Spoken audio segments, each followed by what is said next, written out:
Where's my state? Like, oh, Hey. the watch says was this morning. I need a gavel. Okay, so call the meeting to order. Good morning. I'm Andy Ross. I'm the chair of the TMA, the chair of the Hillsborough TPO, and my regular day job is mayor of the city of Temple Terrace. We haven't met. That's who I am, and I think we have a number of people online that wanted to clarify their functionality online. Yes, so just a couple housekeeping things. During public comments, if there's anyone online that would like to make a public comment, please utilize the raise hand feature. If there are any elected officials online that would like to speak on any of these items, you may not vote, but you may speak. At that time, please raise your hand if you'd like to make a question or a comment. And then please wait until you are recognized before you speak. Okay, very good. And so again, welcome. I've introduced myself. We'll just go around the table, starting with Brian, and if everybody just introduce yourself, please. Brian Hunter with the Florida Department of Transportation. Hello, I am Brad Miller. I'm the CEO of PSBA. Chris Shear with Ford Pinellas and the County Commission. Rick Lanton, Ford Pinellas. Richie Floyd, Ford Pinellas, and City Council in St. Petersburg. Tania Corman, Pasco NPO. Tina Driscoll, St. Petersburg City Council and Chair for Pinellas.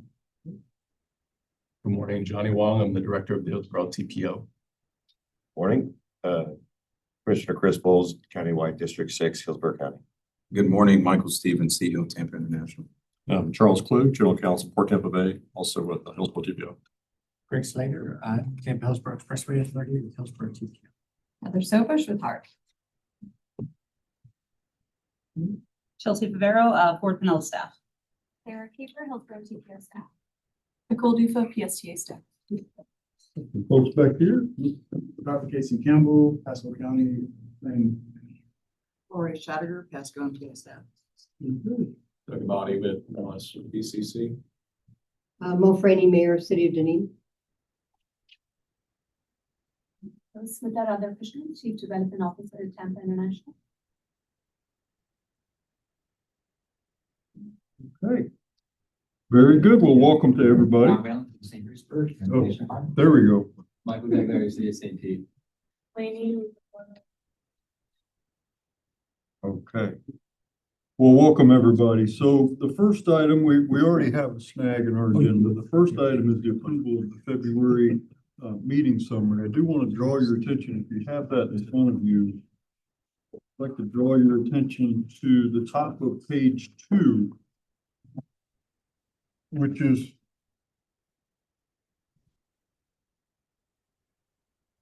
okay.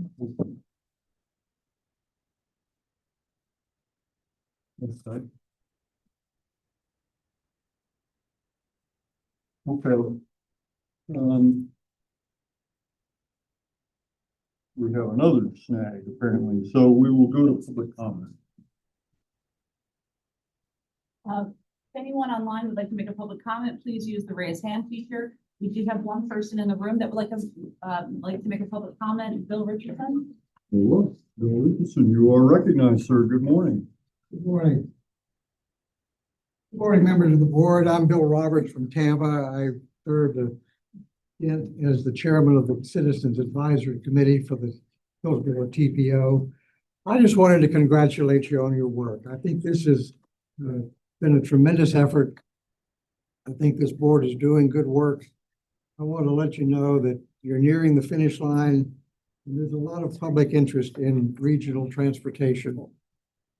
Some of you as elected officials may hear it, but you may not hear it from the grassroots. And we hear it on the ground. Our company runs a group of environmental development companies where we support development for the region. Transportation is a key, and we are very pleased that this board is making progress. And I wish you luck in your meeting today. Mayor Ross, thank you for giving me the time. Thank you, sir. Thanks for being here. Other members of the public? I see no other members of the public wishing to make a comment. There's a hand up, Chelsea. Sean Hawk. No, that's just the, oh, it's mouse. Oh, it's just your mouse. Okay. Bless you. It is a hand. Okay, so we have no other public No other comments. public comment.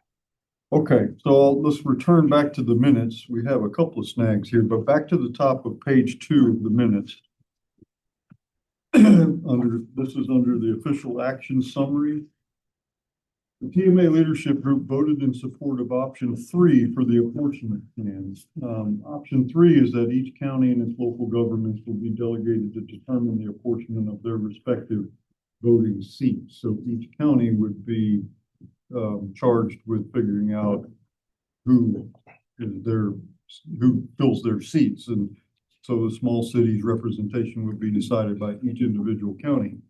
Unfortunately, that motion, which passed 4-1, but the motion was originally made by a commissioner who is not a TMA member. And so if you'll recall, at that meeting, we had a lot of commissioners and council people there from various local governments, but they weren't all TMA members. And somebody who was part of that discussion made a motion, and nobody really observed that it wasn't an actual TMA representative. So this group will have to reaffirm that vote today with actual TMA members.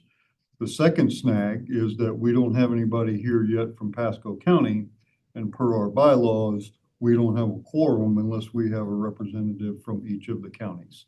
And so hopefully Commissioner Starkey will be able with that. She's on her way. Okay.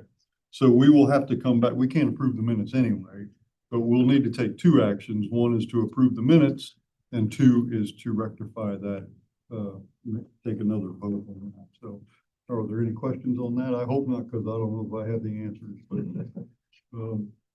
yeah, that came to my attention like as the gavel was dropping this morning. So I'm sorry for the little disjointed beginning of this, but okay. Next we have regional van pool program. Not sure who is presenting on that. I am trying to do it. Okay. Good morning, Good morning. Chair. We're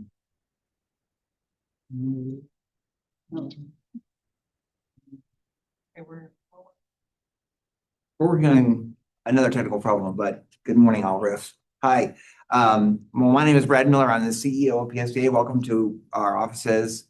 And we are the operator of the van pool service that formerly operated by T-BARDA until T-BARDA went away.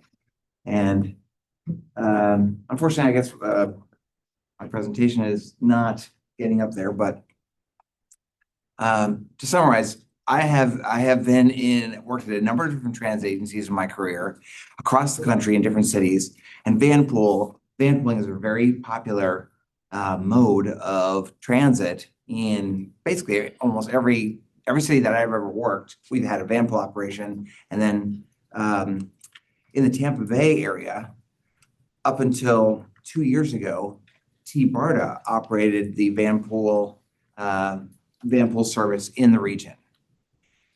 PSDA took it over when T-BARDA went away for the region. It started out, the last year of T-BARDA had about 220 vans operated across the Tampa Bay region. And PSDA has grown it over the last 2 years. Now in October, it was 256. So it's grown about 10% while we've had it. And then just recently with the gas prices going up a lot, we're up just in the last month, we added 12 more vans, 268 vans. The way a van pool operation works is that it's based on an employer job site, like a big employer in downtown Tampa or St. Petersburg, or in the case of our program, a lot of federal work sites like the VA. Our contractor, Enterprise Rent-A-Car Company, they go to the job site. They set up a table, they recruit people, and they try to sign people up that live near each other in their home somewhere in the Tampa Bay region. Yeah, good. Thank you. And Chelsea? They find 6 people that live nearby somewhere in the Tampa Bay region. Enterprise leases them one of their vans that to these 6 people, and then they carpool, or in this case, van pool into work every day. Oops. Like I said, when T-BARTA went away and PSA took it over, there were 226 vans. That was about 1,000 different people that were in those vans. And they took 36,000 trips in the month of March of 2024. And then my number is for October 25, 262 vans.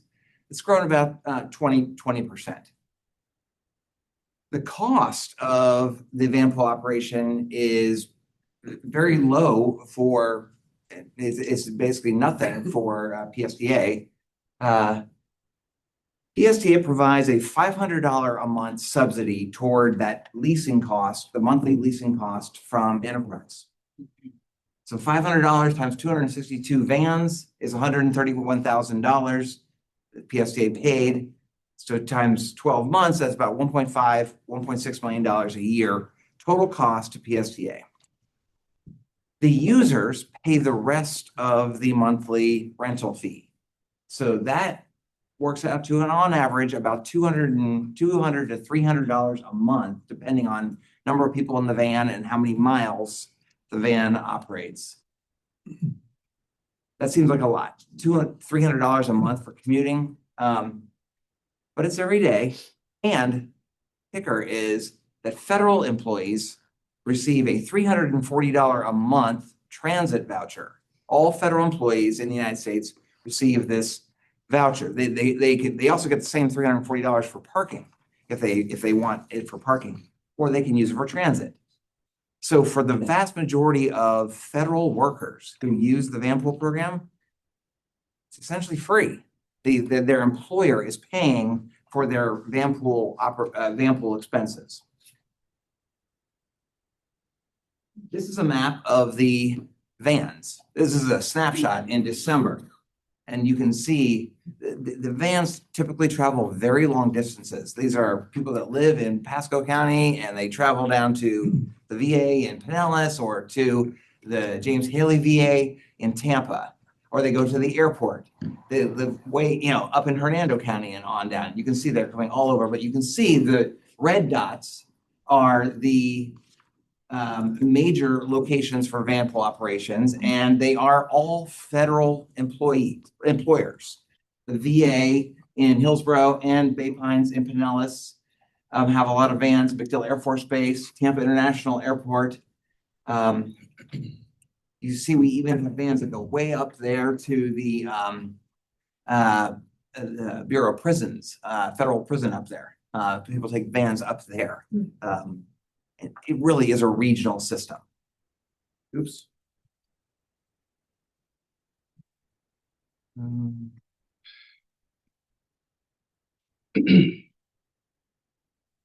Sorry, I'm trying to share the screen. I realize it. Oh, okay. Well, I think I'll have one more slide. Only have one more slide. Okay. Yeah. For whatever reason, can't click the share button. Just double click it, Nicole. Okay, there we go. There it is. I was looking. There we go. Like I said, this is a program that is really encouraged by the federal government. And in fact, the federal government, it's the one transit option that is 100% reimbursable by the feds. So that expense that PSTA has to pay is actually paid for by our federal capital grants that we receive. And we call this a sustainable program because the miles that the vans operate, all those miles from Hernando down to Hillsborough or to Pinellas, those go into the annual formula that the federal government uses for generating federal funds that come back to the Tampa Bay region. In 2025, the federal government apportioned 69 cents per every vehicle mile of transit in the country. And that allocated for every mile that a bus or a van or a train operates, they give you 69 cents. The van pool operation ran 3.1 million miles. And so it generated $2.1 million in 2025. Just as a comparison, PSDA's buses ran 9.1 million miles, so that's 6.2 million miles, but it generates 2.1 million miles.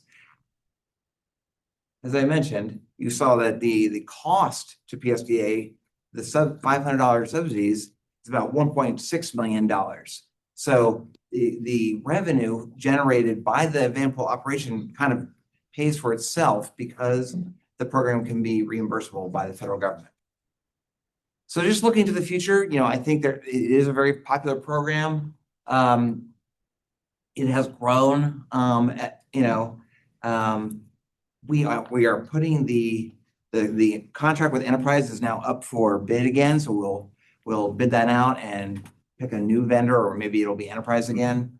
There's always a possibility of expanding the program, trying to get more than just federal employees, which mostly use it, to ride it. It probably needs more employers to subsidize it to be an attractive option for people. Happy to answer any questions. Seems like it's going pretty well. Thank you very much. Board members, questions? Yes, Councilmember Hurtak. This is great, a wonderful program. Is there a mileage requirement? Do you have to live a certain, do these vans have to travel, more than 10 miles away from the location they're going? I don't think there's a minimum mileage. Just curious. Required. I mean, obviously the price the Enterprise charges the people is based on the miles that they put on the vans. And in some programs, I don't think Enterprise is current, but if you are willing to drive the van, be the driver of the van, then you get a discount on that, or you get to keep the van on the weekends and get a certain number of miles to use it as your own personal vehicle. There's different programs like that. But I've not heard, obviously there's not very many short trips, as you saw from the map. They're very long. And that's because bus service, if you live close to your job, you much more likely to take a bus or something lower cost. Yeah. Thank you. Councilmember Driscoll. Thank you. Thank you for the presentation and the update. This is great information. Happy to see that this is successful and sustainable. When we're talking about growth, and you say we would need increased subsidies to attract non-federal workers, which I would hope we would want to do, look at going outside of that circle. Have you come up with some options for what are the possibilities out there for getting additional dollars to accommodate that growth? Yeah. Well, obviously, if depending on the allocation of federal funds to the region, there's the possibility of increasing the subsidies and still breaking even. We have a little bit of cushion in there. That's one possibility. The other thing which we're checking on now is whether or not we can charge different rates, different subsidy levels based on your employer.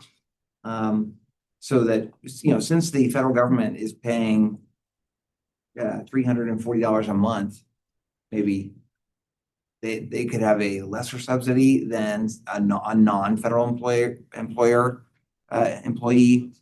and we could charge different rates. That's encourage more van pulling. That's another idea we have. We're checking with the FTA on if that's possible or not. I'm not sure. Those are some of the ideas we've had. Okay. Yeah. Thank you. I'd love to see that explored, because since we see that it's working especially for a certain type of worker, then I would want to ask, how do we get funding together to help go outside of that and look at the private sector, for instance? Are there companies in the region who would want to participate in something like this? Right. And put dollars into it? Well, certainly, and I think it's a benefit that especially with gas prices being higher and higher and housing being more and more expensive, and so people are commuting further and further away. It could be a great incentive. It could be a employee benefit that would attract employees to your business if you offered some kind of subsidy or a van pool, a lower cost way to commute to your job. Right. Yeah. Right. And I know that in some parts of our region, we do have larger companies that might be interested in that. I see how it's worked in the private sector in other parts of the country where it's the company that actually handles it themselves just for their employees. Seattle is a great example. Yeah. But bringing the private sector in, I think that should be looked at very closely and identify where the opportunities are and start having those conversations.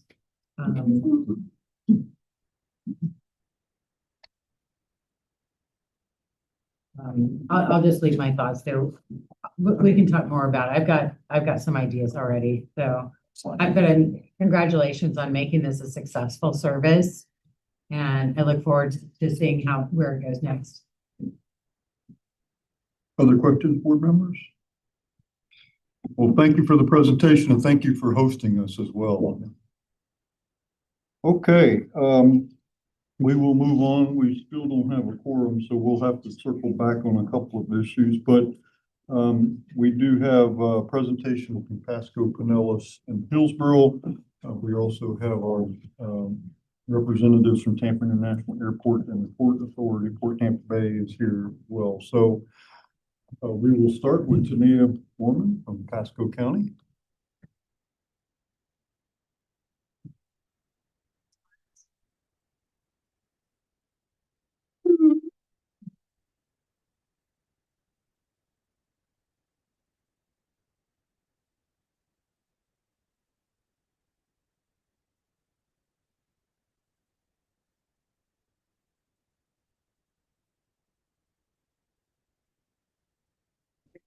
Get started. Good morning, everyone, and thank you for being here. I'm just going to go over where we are now in our process as far as the regional merger and kind of begin the discussion here today. So I just want to kind of have an overview of where we are in the process currently. So at this point in the process, we're approaching a key milestone, the end of phase 1 of our regional merger. The consultant-supported effort, we're focused on the apportionment plan, and it's nearing completion. And decisions are in front of us now. We are in a critical moment to maintain the momentum to get this merger pushed forward. And I just want to share with you. As it stands today, the framework we are working from reflects prior discussions right from this room with our TMA board, including a 25-member board structure, designated seats for modal partners such as the port and the airport, and the inclusion of FDOT and our transit partners and operators and non-voting advisors. The effort has also been intentionally phased, allowing us to focus on apportionments before moving into the more detailed work of governance and operations.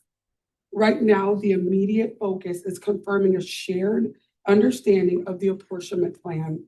This is essential as it establishes not only board composition, but also the parties we will need to enter into the interlocal agreement, including each county commission, the city of Tampa, the state, and any other additional entities. And I really want to focus on shared understanding.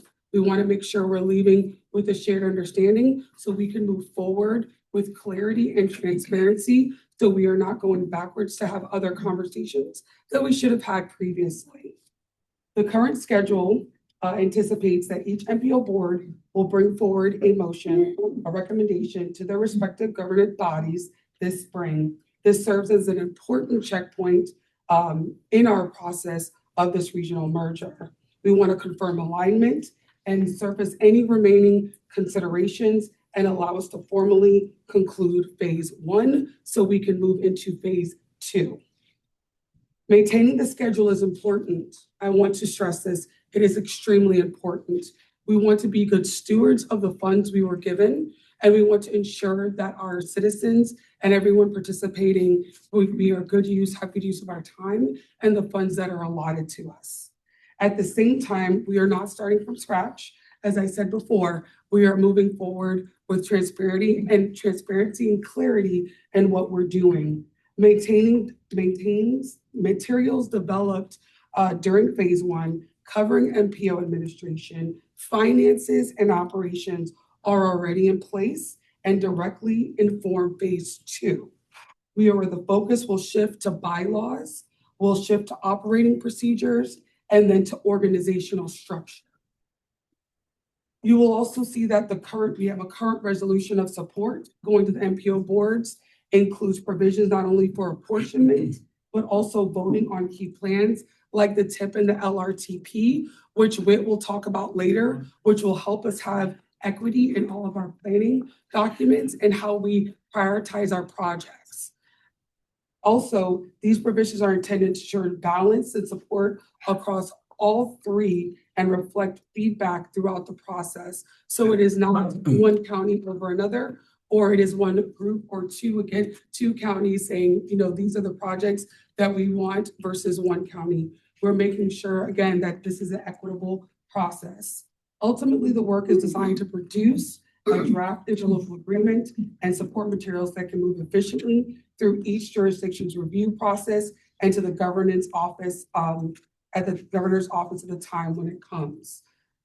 So today's discussion is confirming where we are, ensuring alignment on the path forward, and positioning us successfully to the first phase to move to phase 2.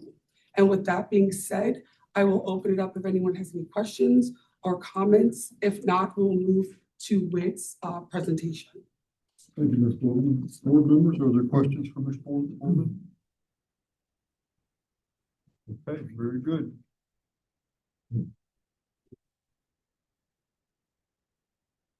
Morning, Mr. Blanton. Good. Which one of these is that? Is this one? No, the long. The long skinny one? All right, well, I just wanted to spend a minute highlighting a couple of provisions that are in the resolution that we brought. But first, I want to start with just what happened at the Fort Pinellas board meeting last week. We had a good discussion, and sometimes you just have to go through those good discussions, probably about an hour and a half conversation about the composition of the board and the 25 seats and the 2 off the top for the port and airport, with the remaining 23 allocated by population. There was a concern expressed by our board members that reflected that, I don't know what happened there. Did I do that? No, you did I did not. On some mighty. Our board members expressed some concern that with the port and the airport and the 11 seats for Hillsborough, that would be a disproportionate representation that would outweigh the percentage votes of Pasco and Pinellas combined, 52% to 48%, and that Pasco wasn't accurately reflected based on their population, with having fewer than the percentage that the population would allow. Some of our other board members also put this in the context of TBARDA and its experience, where they felt like they couldn't really gain any traction with any of the recommendations of TBARDA because of difficulty in getting agreement among all 3 counties to move a particular project forward. So there's a lot of history there packed into that, and I think it was cathartic and helpful for us to have that discussion, probably is needed. So the action of the Fort Pinellas board was to table the approval of the resolution until our May 12th meeting. So that gives us time to come back here, have some conversations with the TMA Leadership Group, particularly the port and the airport representatives, so that they can talk a little bit about their role and their perspective. And then I also wanted to just take a few minutes this morning to highlight some aspects that I think may have been overlooked or not well understood in the resolution. So let me get right into that now, that speak to the fairness of how we work with our partners at the state and local level to advance transportation projects. So the current situation and this is a map of FDOT District 7, is that federal law requires transportation funding to be allocated by population. We have a continuing, comprehensive, and coordinated transportation planning process here at the MPO, and it's really based on decades of law and legal framework. And in particular, we are all allocated surface transportation block grant funds, we're allocated planning funds, and then we prioritize projects through those activities that the Department of Transportation then builds as part of the 5-year work program. When we make our recommendations for project priorities, the Department of Transportation has to certify that the 5-year work program is fair and equitable based on population for all the counties within the District 7. And every district does that. It's a district level certification. And Brian can speak to that if there are particular questions later. In addition to that, the Suncoast Transportation Planning Alliance, and this group is a subcommittee of that larger 8-county MPO collaboration, annually defined regional transportation priority projects, both in the core area of Pasco, Pinellas, and Hillsborough, and in the larger 8-county area for opportunities for funding. And these are projects that are ready to go, but they aren't funded. And we've had some success. We got the West Shore Interchange, $1.3 billion project, as the #1 priority in the region through that prioritization process. And that is now under construction. So this is a snapshot of the text in the resolution that we brought to the Ford Pinellas board last week. This is identical language that all 3 MPOs and then ultimately the boards of county commissioners in the city of Tampa will see. The only change in there is that we would replace the Pinellas County Board of County Commissioners with Hillsborough or Pasco. And so after all those whereas clauses, the voting membership apportionment plan in attachment 1 specifies those 25 board members, port and airport off the top, and then 11 seats for Hillsborough, 8 seats for Pinellas, 4 seats for Pasco. Then, right after that is actions on the long-range transportation plan and the transportation improvement program would require a majority vote of the board. So 13 of those 25, as well as a majority of representatives from each county and its respective cities. So in Pinellas County's case, we have 8 representatives in this proposed regional board. 5 of those would have to vote in favor for any action related to the adoption or amendment of those 2 documents. Why are they important? We'll start with the long-range transportation plan. It is a requirement for federal transportation funding. If you want your project funded with federal dollars, it has to be in an adopted long-range transportation plan in an urbanized area. It is updated every 5 years with a 20 to 25 year horizon. And when you're projecting out 20 to 25 years, you're not going to get everything right. So we do occasionally amend the long-range transportation plan. Let's say, for example, that we've got money that comes available for East Lake Road in North Pinellas County. It's currently not financially feasible. And through a combination of state and federal and local sources, it's now financially feasible. We would amend our long-range transportation plan to move it into the financially feasible component of that plan. Importantly, the long-range plan has to be consistent with local government adopted comprehensive plans, and it can't conflict with those plans. And local governments adopting their comprehensive plans have to be consistent with the MPO long-range plan. The plan has to be cost feasible, and we have to demonstrate that it's constrained by projected revenues that we believe will be available, not hypothetical revenues, not like a future sales tax that we hope someday we could pass, but revenue that's reasonably anticipated to be available. Gas tax, property tax, sales tax, things like that. The projects are defined in 5-year increments, signifying a level of priority. So you might have a project in the 2030 to 2035 window, and we know we have some projects in the 2045 to 2050 window. So if you move projects in different bands, you also have to amend your long-range plan. We amend it when needed to reflect changes in project scope, project limits, project timeline, as I mentioned, or a substantial change in project costs. That happens, in our case, about every 2 to 3 years, we amend the long-range plan. And again, we adopt it every 5 years. I don't know how frequently Hillsborough or Pasco amends their long-range plan. In a merged MPO, we might be doing that once a year, maybe once every couple of years. Again, no federal funds can flow without your project being in the long-range plan. And this would be a majority vote of the board, as well as a majority of each delegation from the 3 counties. The Transportation Improvement Program has to be consistent with the long-range plan, but it's a little bit different because this is what reflects actual budgeted funds. And this is adopted annually based on the development of a list of local project priorities. So this covers a 5-year period, not a 20 to 25-year period. It reflects the annual adoption of the MPO's list of priorities, as I mentioned. It has to include a financial plan that shows the sources of funds and the amounts of funds for a particular project. And it's either for the entire project or for a phase of a project. So if we get money for a PD&E study, which is preliminary or project development and engineering, basically preliminary design, and that's the only phase that's funded, it goes in the TIP and we vote on that. Once you get into the PD&E phase, then you need to have construction funding following within a reasonable time frame. That's actually a new law that the state passed.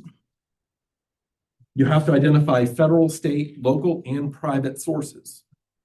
So if you have a project that is a public-private partnership that's partially public funded, and let's say there is at the gas works in Ybor City, there's somebody willing to help build an interchange or add to a transit project, you would have to put that in your TIP and show private funding for that as well. All these different phases from planning, design, preliminary engineering, and construction are all considered legitimate phases in the TIP. And then we have to demonstrate that it's consistent with and has a relationship to the long-range plan and consistency with local government comprehensive plans. This is just a map of the Pinellas dashboard showing the Transportation Improvement Program projects that are in our 5-year TIP. Now, what's interesting about this, and I've seen it happen around the state, is that if the Florida Department of Transportation brings forward a work program that we at the MPO don't agree with, and we have a project in there that we don't support, then we can simply not adopt the TIP until that project is either remedied, modified, or taken out. And that is an important stopgap and reflects the balance and cooperative nature between MPOs and the Florida Department of Transportation. It's a little harder for us to say we want to add a project in the TIP that's not in the work program if you're expecting state funds. That's a pretty big lift. But if you're a fully county funded project, like it's fully gas tax or sales tax and it's 100% local government, you don't even need to put it in your TIP. This is only for federal and state dollars. There are a lot of actions that an MPO would not need a supermajority vote of all those delegates. And I put a few examples up here of what those might be. Electing a chair and a vice chair. Now, we do expect that the bylaws you'll see in phase 2 would specify maybe a rotation so that all 3 counties would have a chair and a vice chair opportunity to lead the regional MPO. A corridor plan and a scope and approval for recommendations. If Hillsborough County brings a widening project of Lithia Pinecrest Road or something like that, or Big Bend Road to the regional MPO, that's wholly within Hillsborough County. I don't really see a need for Pasco and Pinellas to have a supermajority support of that particular project. If we scope a project that's on, say, Seminole Boulevard in Pinellas County, again, wouldn't trigger that supermajority. Procurements and contracts, approval of the Unified Planning Work Program. That's our 2-year planning budget. It gives us the ability to advance planning projects. That would just be a majority vote of the board. And then adoption of the list of priority projects. The reason we didn't include that in the supermajority is that anything you put on your list of priority projects has to be in your LRTP, which would have that supermajority requirement. And then it informs the development of the TIP. So if you get your priority project funded, it has to be reflected in the TIP. So you still have a bite at the apple there.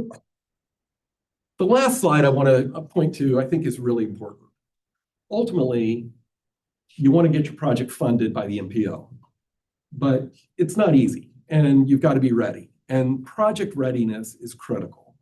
So I would say we first of all, we have a performance-based, outcome-driven process that uses data and analysis, cost benefit, feasibility to determine if a project is ready for funding. And that analysis is used to rank and prioritize the projects and develop a recommendation to the board. And I think all three of us do it a little bit differently, but we go through that process. Hillsborough TPO successfully won a federal grant that will apply to all three MPOs. We'll be working together to see if we can align our prioritization process at the regional level. And I think that's another important step forward for regional collaboration. And we've dealt with this in Pinellas, and I think Pasco and Hillsborough has probably dealt with this as well.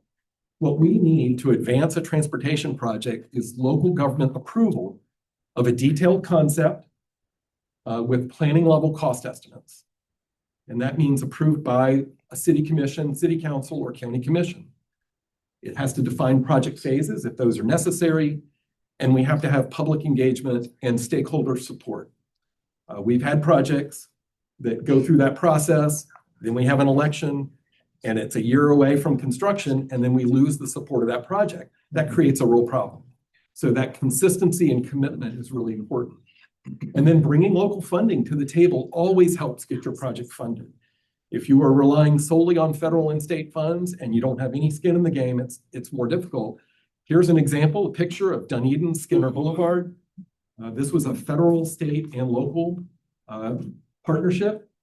The city of Dunedin, Mo, what was it, about $5-6 million that the city of Dunedin contributed to State Road 580 to get this project built. There was federal funds involved that the MPO was instrumental in allocating to that project. And then the Florida Department of Transportation, it's a state road, contributed funds to that project. That project jumped to the top and got funded because the city of Dunedin had skin in the game.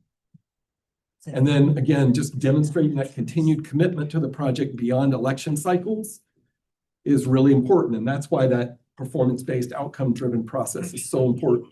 So if you're concerned that one county is going to be dominating and advancing projects before you can ever make your claim for projects, this is the key. Get your project ready, have the local support, have some skin in the game, and I guarantee you we'll find a way to get that project funded. I'll open it up to any questions you have, either about the Ford Pinellas board meeting, some of our folks can answer that, or the presentation I just walked through. Very well, thank you, Mr. Blanton. Are there questions, board members? Councilmember Hurd? Did, go ahead. Can you go back one slide? Sure.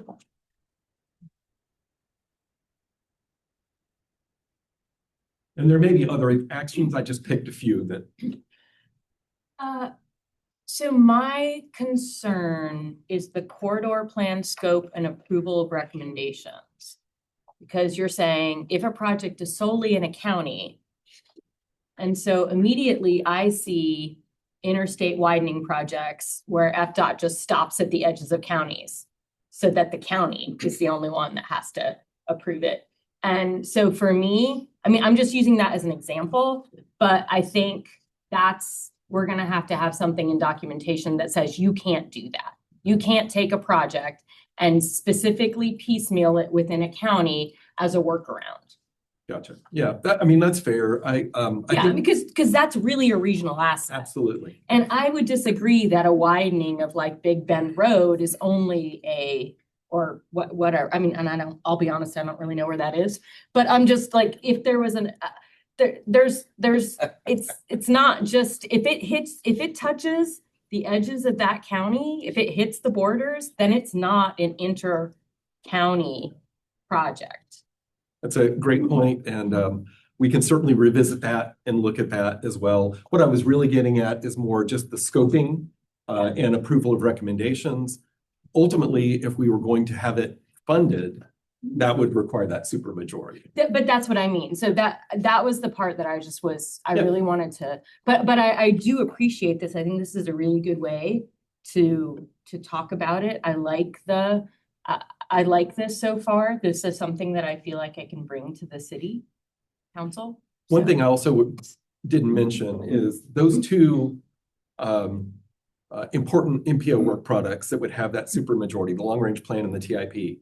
There's a reason that we have roll call votes. It's mandated in state law that when you amend or adopt your long-range plan or your transportation improvement program, you go around the table and have a roll call vote. That's in state law. We get a little confused at Fort Pinellas because we also vote on land use cases, and that's just a aye or nay. And some of the other actions of the MPO don't require the roll call vote. But I'm highlighting the projects that require the roll call vote. And I know, Johnny, you said your board sometimes does roll call votes on a lot of other things, but that's what's in state statute. And that's why it's a higher order action of the MPO. And I think it just obviates any concern about one county having more representatives and dominating, because you're going to need 3 of the 4 Pasco representatives, 5 of the 8 Pinellas, and 6 of the 11 Hillsborough to get any of those actions accomplished. Commissioner Scherer? did you- Yeah, exactly what you just said now. That is conditioned upon those being the bylaws, right?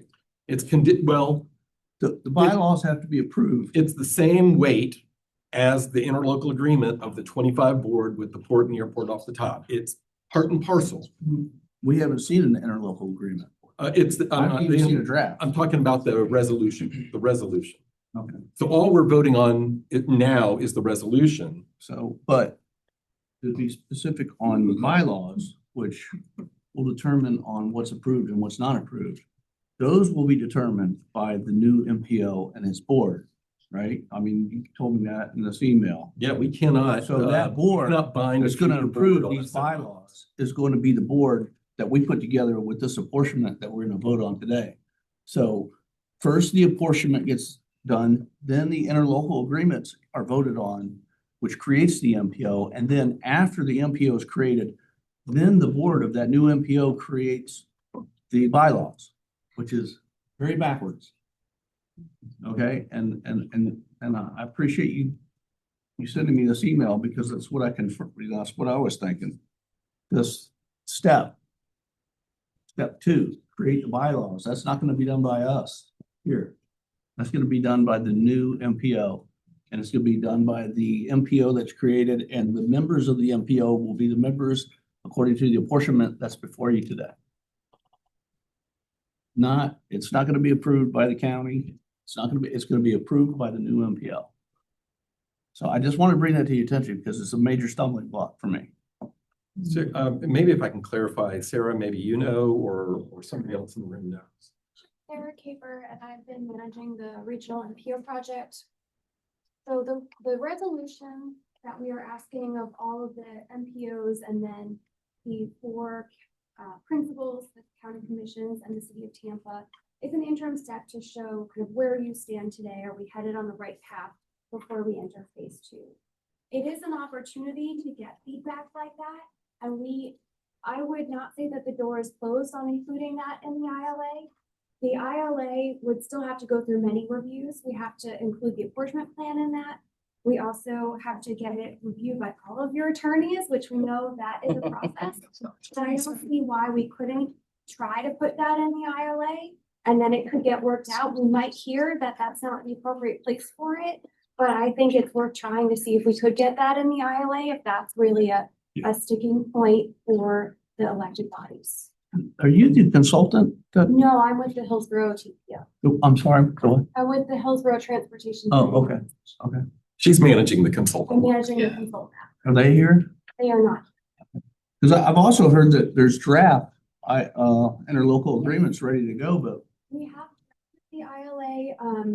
We have not included it because we are still seeking feedback on different pieces, and because even if we look at a draft ILA now, it has to go through all of the reviews of, at a minimum, the 3 county commissions and the city of Tampa. And we're not asking for approval of the ILA right now, because that has to include the members that are part of the board. So as you look at your draft apportionment, for example, the city of St. Petersburg, any other cities or local governments that are part of it have to review that as well. And once it is approved, it starts a timeline to stand up the MPO. And because we're not ready to do that, that's why we have this resolution right now to say, like, how are we doing? And what are deal breakers for you that we need to consider as we refine the ILA and prepare those draft bylaws? So when we give you a package it has your feedback, and hopefully it's a smoother review process at that time. I appreciate that. Yeah, I would love to see this incorporated into the ILA. I don't know why we can't have all three things reviewed and approved at the same time. That's just. Mr. Blanton, I think the commissioner brings up some excellent points, and I too struggle with the idea of putting something like that resolution in front of a county commissioner or the city of Tampa, saying without having it nailed down as to exactly what they're supporting. I mean, I don't think there's any ill intent here, but I'm not on the county commission, but you would be asking me to vote in favor of a merger, a resolution that says we're in favor of the merger. And yet the terms of that merger are not yet defined. Yep. So that's a terrible position to put elected officials in. I don't know why we can't include all of that. If I can just clarify a little bit, we've got two phases here. So this is the end of phase one, and we're not done. So you're going to have a preliminary vote is the way we call it, maybe an interim vote. And then it would come back. Binding? It's not binding. But that didn't look like the language that I read. Didn't say anything It's about a preliminary. resolution. It's just a resolution of support. And then you would go into phase two. And then we would show you the ILA and the bylaws. We would also deal with some operating agreements. We would look at the staffing plan, how we're going to go about picking an executive director, all these kind of details. And then the same county commissioners, the same city of Tampa council members would get a second opportunity to vote on that. So, and if they're on the MPO, then they get 3 votes. Councilmember, I got you, but I think Commissioner Bowles. But just to go off what Commissioner Shearer was talking about, with the ILAs, is this kind of like to get ahead of the process and, like, I'll call it boilerplate language? We've kind of dumped everything in, and then it will be tailored as we go along further in the process. So it's not necessarily something that is tailored to Pinellas, Pasco, or Hillsborough. It's just kind of something you have like a starting point foundation. Is that kind of how y'all are doing? Yes, for sure. So actually, the Florida Department of Transportation has a template for the ILA, and then we have to fill in some of the pieces. For example, who are the parties to the interlocal agreement, which is also who would be having the seats on the board. If you have a seat on the board, you have to be a party to the interlocal agreement. And one of the reasons that we are doing this interim step, as we heard from the TMA when we were scoping the project, that it was a big amount of work and they wanted to divide it into phases. And that's why we have done it this way, to check in along the way, because we know that there are a lot of important decisions. And if we hand you a finished package, that might not be the most productive. So granted, we know a lot of things change along the way, and there might be things that come up in phase 2 that inform the ILA and things like that. So that's why we've gotten to this point, is trying to check in with you along the way so that we don't go in the wrong direction midway through and don't have a chance to correct that. So essentially, in some regard, you haven't necessarily poisoned the well with, language that would tailor towards Hillsborough, Pinellas, or Pasco. You've just kind of gotten some baseline language that you're looking at. Okay. And we'll fill that in based on what we hear from. Right. Okay. Mr. Slater? I just wanted to add a little more detail around Councilmember Hurtek's question. There are additional federal regulations that are not part of this process that would prohibit them from segmenting a project like that. So you could, when it comes to segmentation and logical termini, if there's one federal dollar in there, the feds have a say in kind of what the termini is. I certainly don't want to speak for FDOT, but they wouldn't allow them to just kind of cut it off at the beginning. Still had to. Just wanted to. Yeah, just always like to. Councilmember Hurtek and Mr. Stevens? I will say that this is very similar to something that both Commissioner Bowles and I are going through right now with the raise. So it's not going to be a good idea to bring it to City Council unless we have some requirements. We are not in a position, just because of what we're going through right now, where we're being required to vote on something that doesn't have specifics. I don't think I can bring that to our council. We won't get an approval because they'll want to know this apportionment. This is really important. And this is good.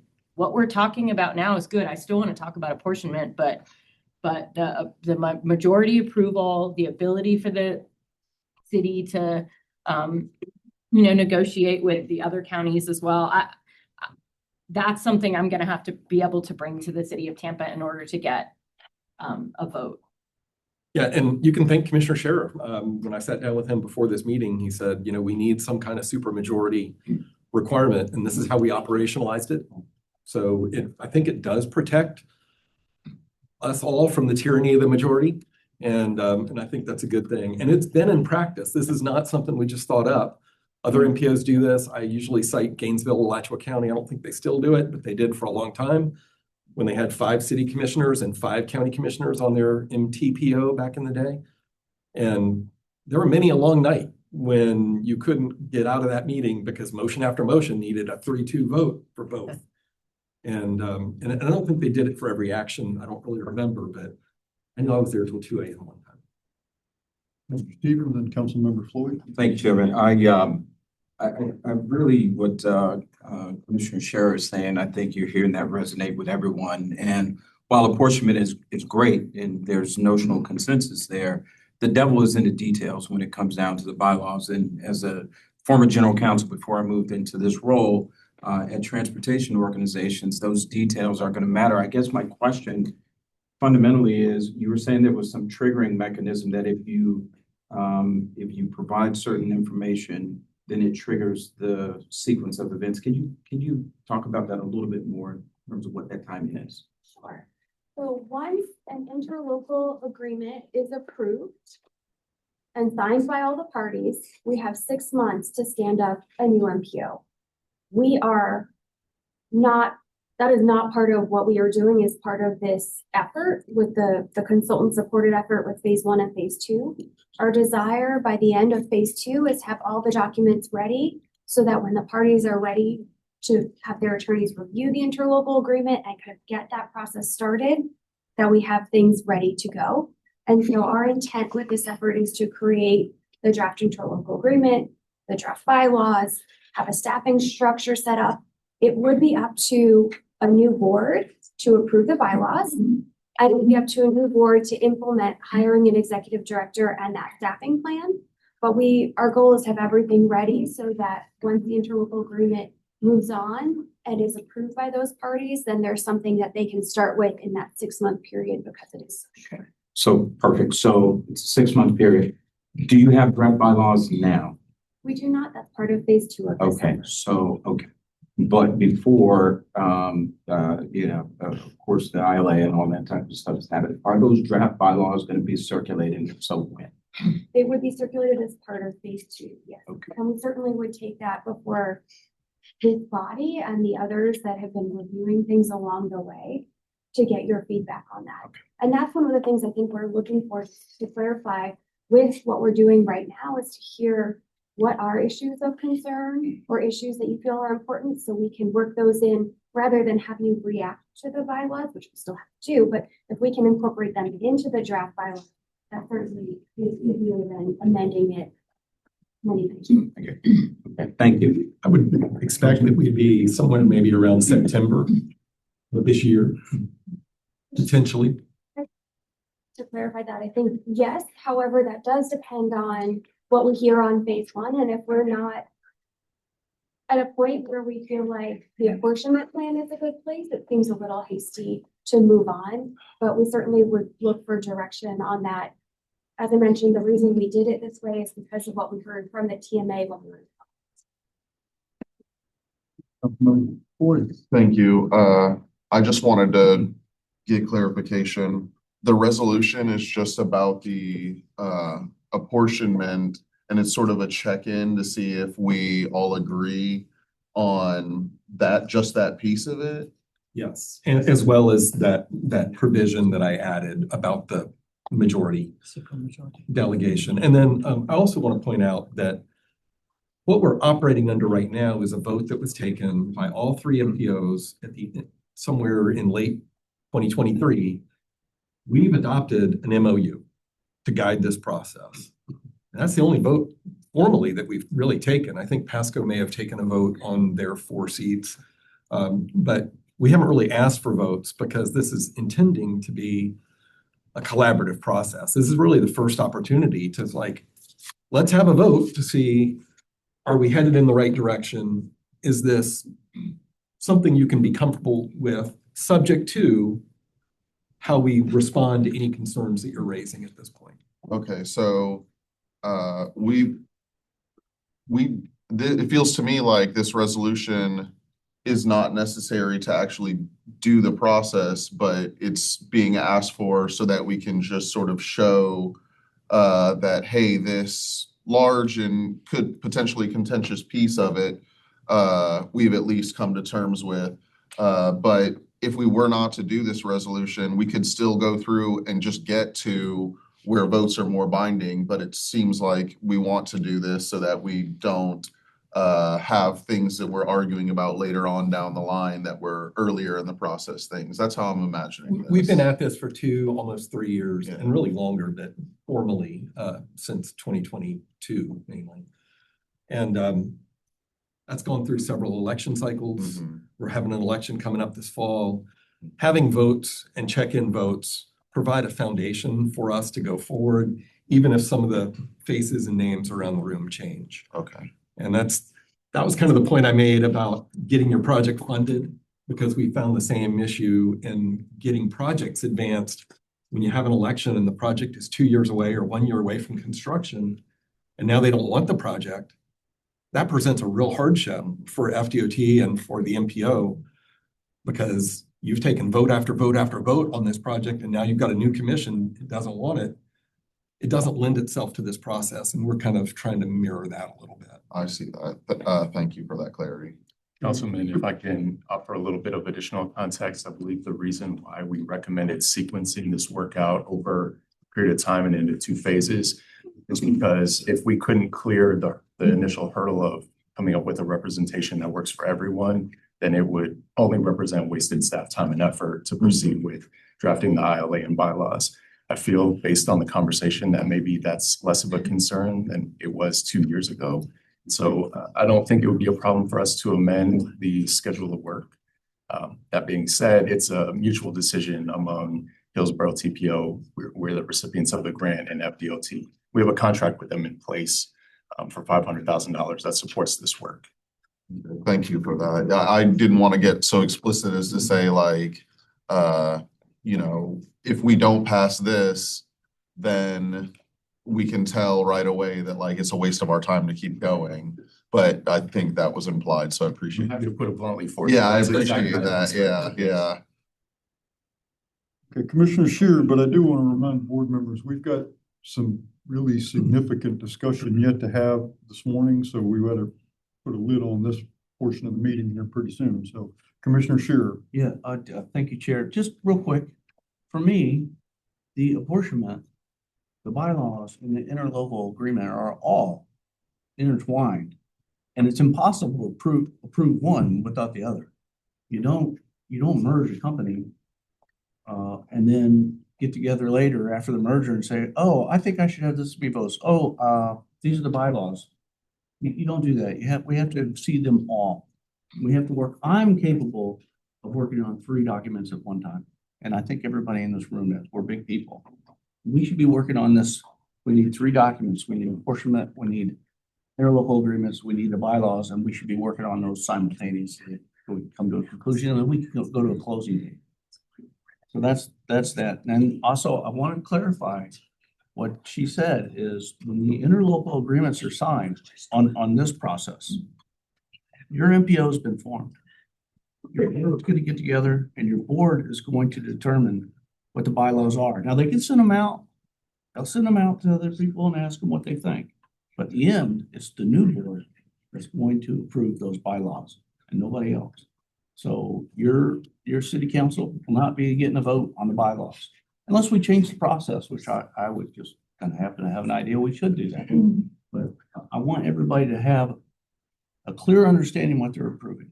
So, and this process does not give them a clear understanding. Just to be clear, phase 2 would bring the bylaws and all that to the city council and the county commissions to review. To review, not to approve. You would have a vote on that. Your vote would be informed by those documents you see in phase two. You would absolutely have, that's exactly what I said. Your vote would be conditioned. To be clear, once the regional MPO is formed, its board will vote on the approving bylaws and policies. You can't tell a future board how to vote on bylaws, but your vote will be conditioned on what those bylaws say. It's the bylaws of the new organization, not the bylaws of the county commission or the city council. But couldn't the new board amend them anyway at any point in time? They can, yeah. A new board could 1 year in say, this isn't working, we're changing it. I mean, there's a little bit of faith and trust in this process. And that's something this region lacks. So we're trying to build that faith and trust through this process, Commissioner. And I really appreciate the comments. I mean, this is the kind of discussion we need to have. And I just have one very specific question, might be for Ms. Capers, might be for others, but so the new board is sitting. What's the rule for the vote on those bylaws? Would it just be a simple majority? Or would we actually have? We could certainly incorporate the same thing for the LRTP and the TIP for the bylaws, if that's. That would be something that would be important to me. Okay. Would that help? Yes, that would help. Okay, so I think something like that. Great to hear. It's a very simple question, It's easy. but if we are able to already set it up that way, then it's not a majority approval. We already have to get a supermajority from each county, or I think that seems to maybe solve some of that problem. That's a brilliant comment. Thank you. Also, I just have a question. I'm sorry, I don't know who works here. Do I have to go down in the elevator every time I need to use the restroom? Or is there somewhere upstairs? Go to the store, straight to the next door. Okay. Yeah, it's right behind you. I asked already and no one had an answer for me, so I'm just gonna make them. Go out this door? This one. Right here, this one. One, Go okay, straight got down, it. yep. Okay. Mhm. Okay, board members, before we go to the next topic, because I think that's going to be an extensive discussion, although this one's been too. I want to go back while we still have a quorum here and approve the minutes from our February meeting, and then we can take a revote on the votes that I discussed from last month. So is there a motion to approve the February meeting summary? I have a motion by Commissioner Bowles, seconded by Councilmember Driscoll. Any discussion of the minutes? If not, all those in favor say aye. Aye. Opposed? The minutes are adopted. Councilmember Hurtak, but we have national for. Oh, Yes. Without her here, we don't have quorum. We still have. We still- We should be covered now that Pasco's here. Oh, Yeah, but you lost one, that's. but they still have Hillsborough. We still have. Five is a quorum here. Yeah, I just want to make sure. no, we should be good. Get it right So last for time. Commissioner Starkey's benefit, on the meeting notes from February, if you go to the top of page 2, the TMA Leadership Group, this body, at the last meeting voted in support of option 3 for apportionment. Option 3 was simply that each county and its local governments figure out how to divide up their seats. We as our body is not determining how Pasco or Pinellas or Hillsborough is going to divide up their allotment of seats. That's what this group voted to support. However, the motion was made by a county commissioner that was here that wasn't actually a member of the TMA. Oh. And so we will need a new motion that's still the group's desire by an actual TMA member, and just to reaffirm that decision. And so that's the ask right now. Is there a motion to reaffirm that decision from this group to support option 3? So moved. Second. I have a motion by Councilmember Driscoll, seconded by, we got a tie, so seconded by Commissioner Starkey. And there's discussion, Commissioner? Yes, I would like to discuss the apportionment approval today. Okay. I gave you all some information. Well, now, just to clarify the conversation, all we're voting on here is to allow each county to decide we're not voting on how many seats or. Well, if you're gonna decide, if we're gonna decide how the counties are gonna to approve their individual apportionment, then you're actually approving the overall apportionment So we are approving the overall apportionment. And I then the don't individual, see that motion covers that. I think the clarification is how we're handling the small cities. Yes. Option 1 was to form a small city advisory committee. Option 2 was to have each county appoint a small city representative. And then option 3 was to let the cities figure the respective Right, but counties figure out the small this city. motion, as I understand it, and correct me if I'm wrong, but this motion is simply to let each county decide how to divide up whatever seats they get. So if that number changes, this decision is only that you and Pinellas figure out how to fill those seats. but we're also approving the number that they get. No, That is part of that's not part of that motion. It's not. So we're not approving this TMA apportionment plan. No, in fact, the next item on the agenda is to have a discussion about that. Yeah. Because I know there's still some open questions about the port and the airport. Okay, and- I'm sorry about that. Yeah, no, I'm not dismissing your concerns. I'm just thinking this isn't the motion. Right. It's not doing Right, anything. we're just trying to fix Thank our you. Yeah, we're just. original meeting. Right. Yeah. So the motion is strictly adhering to, for option 3, which is each county would figure out how to divvy up whatever seats they want up. And we have a motion by Councilmember Driscoll, seconded by Commissioner Starkey. Is there other discussion of the motion? If not, all those in favor say aye. Aye. Opposed? No nays? Okay, we're right back where we were. Except we're legal this time, right?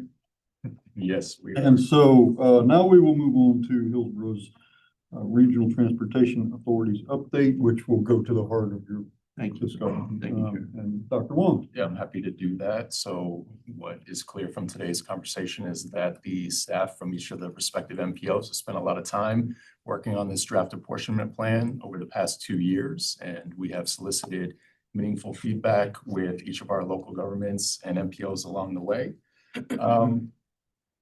I don't have much to offer that hasn't already been said, but I just want to restate that I think the key principles of this are preserving the ability for each local government to kind of determine its own outcomes, right? We want to preserve self-determination to the best extent possible, and also achieve a fair representation through the process. And following the conversation at the Forward Pinellas board meeting last week, it was clear to me that there's still a lot of discomfort and questions about how this will operate. And we don't want that. Before we get to a point of making any decisions, we want to ensure to the best of our ability that folks are comfortable with what we have drawn up. And specifically with the conversations about the role of the port and the airport on a merged board, I wanted to do my best to nurture that relationship and give you all an opportunity to interact directly with the leaders of those two groups. And so I've invited Michael Stevens, CEO of TPA, and Charles Klug, General Counsel of Port Tampa Bay, to say a few words about the value and the role that they see for themselves as voting members on the Hillsborough TPO board presently, and moving forward, if we get there, their role on a merged Tampa Bay MPO. And after each of them say a few words, I think we'd like to open it up for questions, if any of you have some. And then at the end of this conversation, we'd like to wrap up by receiving some direction from the TMA about how to proceed. It doesn't have to be a full vote, delegating how the port and the airport are where their seats come from, and how they're situated on that MPO. But we'd like to get direction from this group as to whether or not we're on the right track or if we need to pause and reconsider. And so without further ado, Michael Stevens from TPA, and then Charles Klug, General Counsel of Port Tampa Bay. Thank you, Dr. Wong. Chairman, board members, good morning again. For the record, Michael Stevens, CEO of Tampa International. Delighted to be here with you all this morning just to talk about some basic things. Many of you, if not all of you, probably received a letter that the airport as well as the port authored in response to a letter from the St. Pete Chamber. And I won't spend a lot of time on it, but I just want to talk about a couple of the main structural elements of that letter. There is, as we've been hearing in here with respect to apportionment, some concern, and that letter specifically noted that because the airport and the port are located geographically, our headquarters, in Hillsborough County that somehow that apportionment with the airport and the port having voting seats on a MPO if it comes to fruition would somehow inure to the benefit and weight things in the favor of Hillsborough County. So I just want to address a couple of broad themes.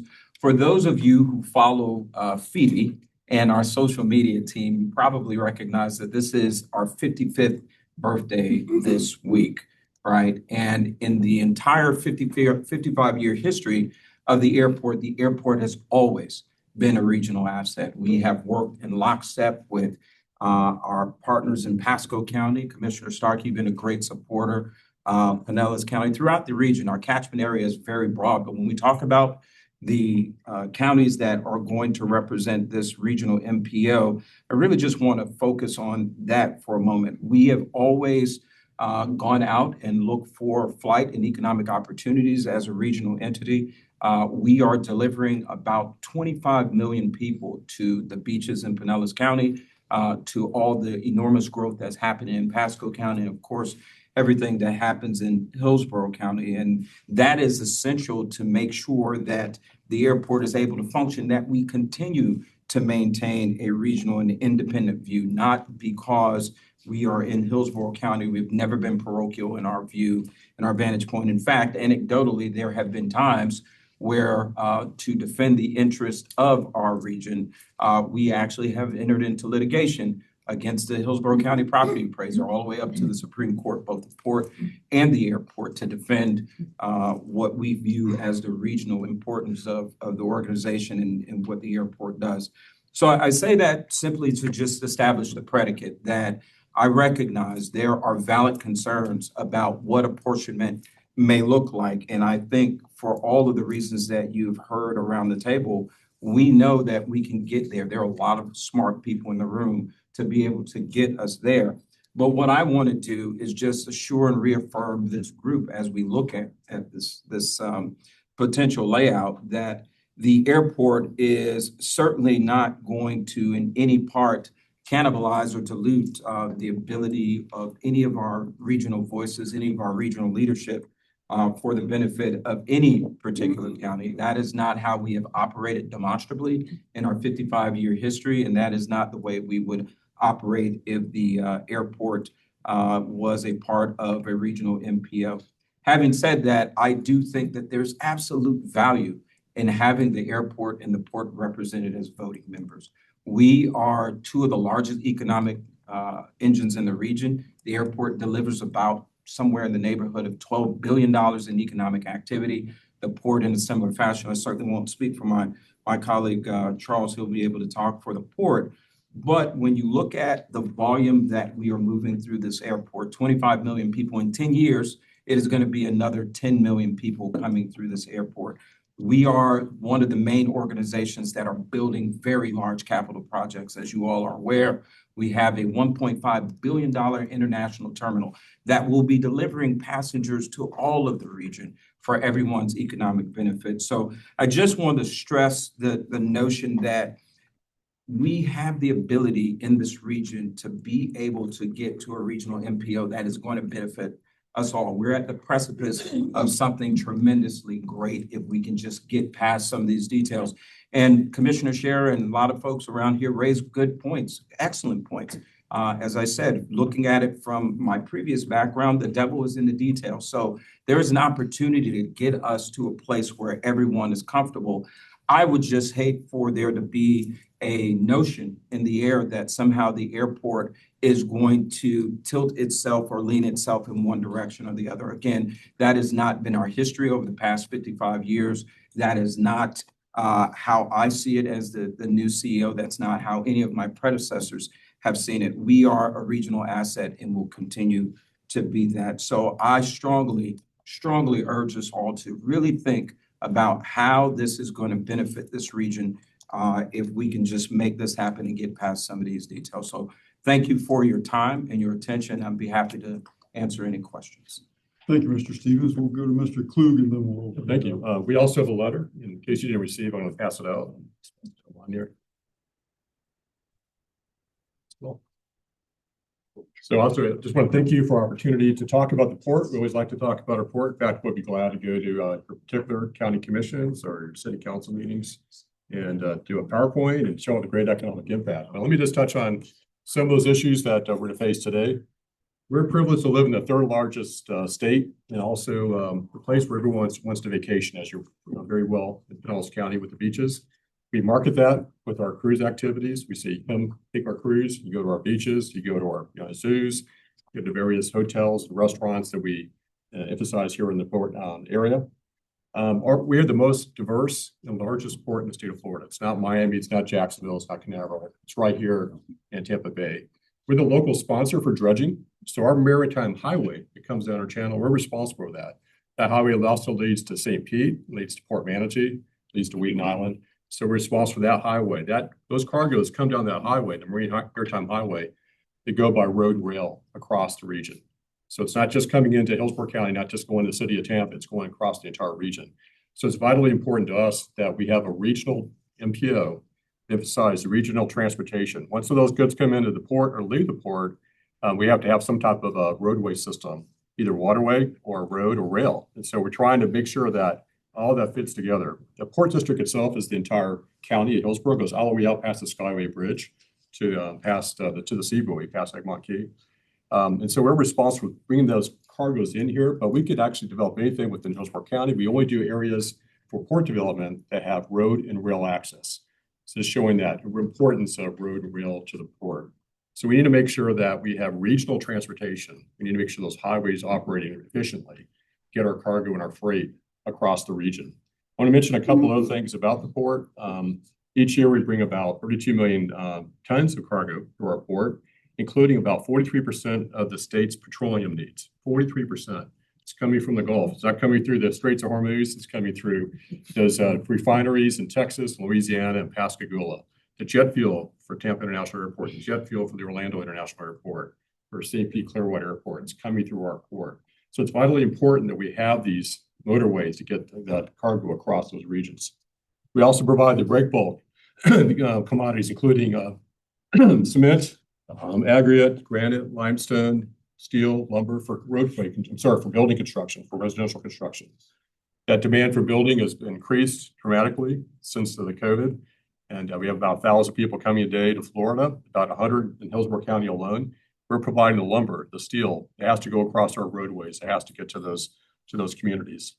We're expanding our direct Asia service, also our service to Mexico and Central America. We have Maris going down to Colombia with convenient access from our port to I-4, 275 and I-75, and also reaches the warehouses over here in Gateway, St. Petersburg, the Target Fulfillment Center, One Pasco Center, Sun Lake Business Center. They're all provided goods from our port. They come from our port. So it's important for us, for the vote matters, to have regional impact. So with respect to the MPO, a regional MPO, it plays a critical role in improving funding for the projects that we do. We're looking at right now dredging our channel down from 43 feet to 47 feet. So it's essential we get that funding to do that. It's going to cost us $1.3 billion to do that. So some of that funding is going to come through the MPO for approval. We have to make sure that we have a voting membership on the MPO to approve that type of funding so we can get our channel deep. And that's the nature of shipping today. Ships are getting bigger, they're deeper draft and wider. The Panama Canal is now at 50 feet, so we have to accommodate that. All of our competitors are going to 47 feet or 50 feet. We need to be at the same level. MPO is going to play a part in that. Our regional employees, MPO is going to approve that. The tip that we have to approve every year. We don't have that many projects in it, but it's important that the projects that we have and the airport has in that tip and that long-range transportation plan get approved by the MPO. So that's why I need to have that voting seat on this regional MPO, both the port and airport. We're regional transportation modes. Even though we're based in Tampa or Hillsborough County, we have an impact that's not just Pinellas, Pasco, and Hillsborough, but about 35 counties. I'm sure the airport's the same way.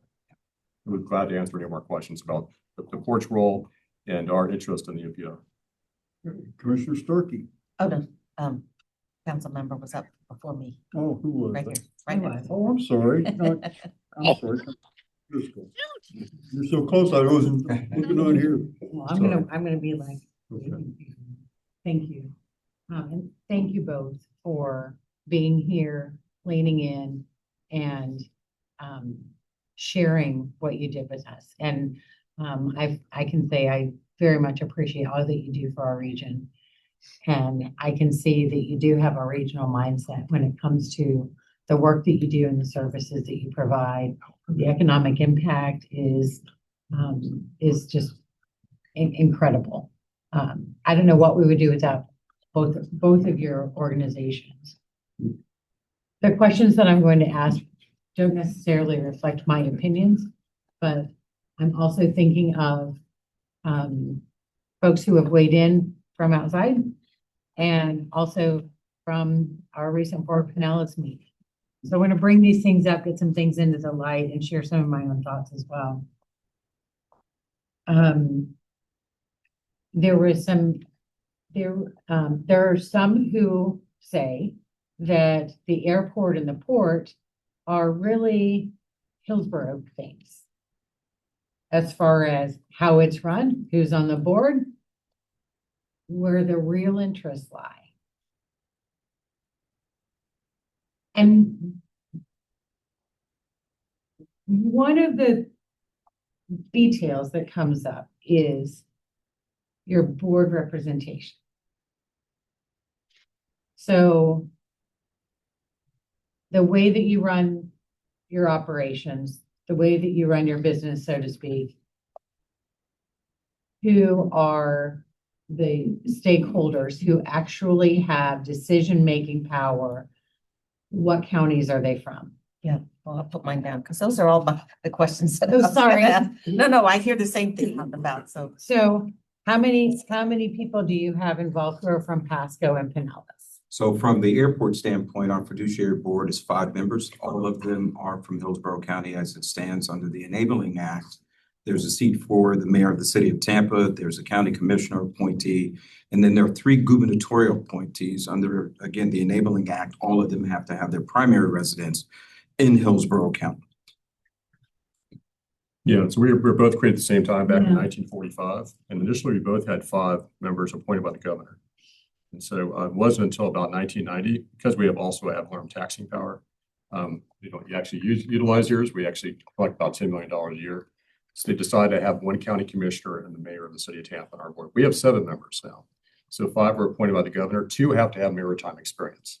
So 2 of our board members have to have maritime industrial experience to be on our board, because we want to operate from a maritime perspective and do the right things for the maritime community, not just in Hillsborough County. They happen to be representatives in Hillsborough County because they live here, but our board never talks about what's the best thing for the city or the county. They're thinking about what's the best thing for maritime transportation. Right.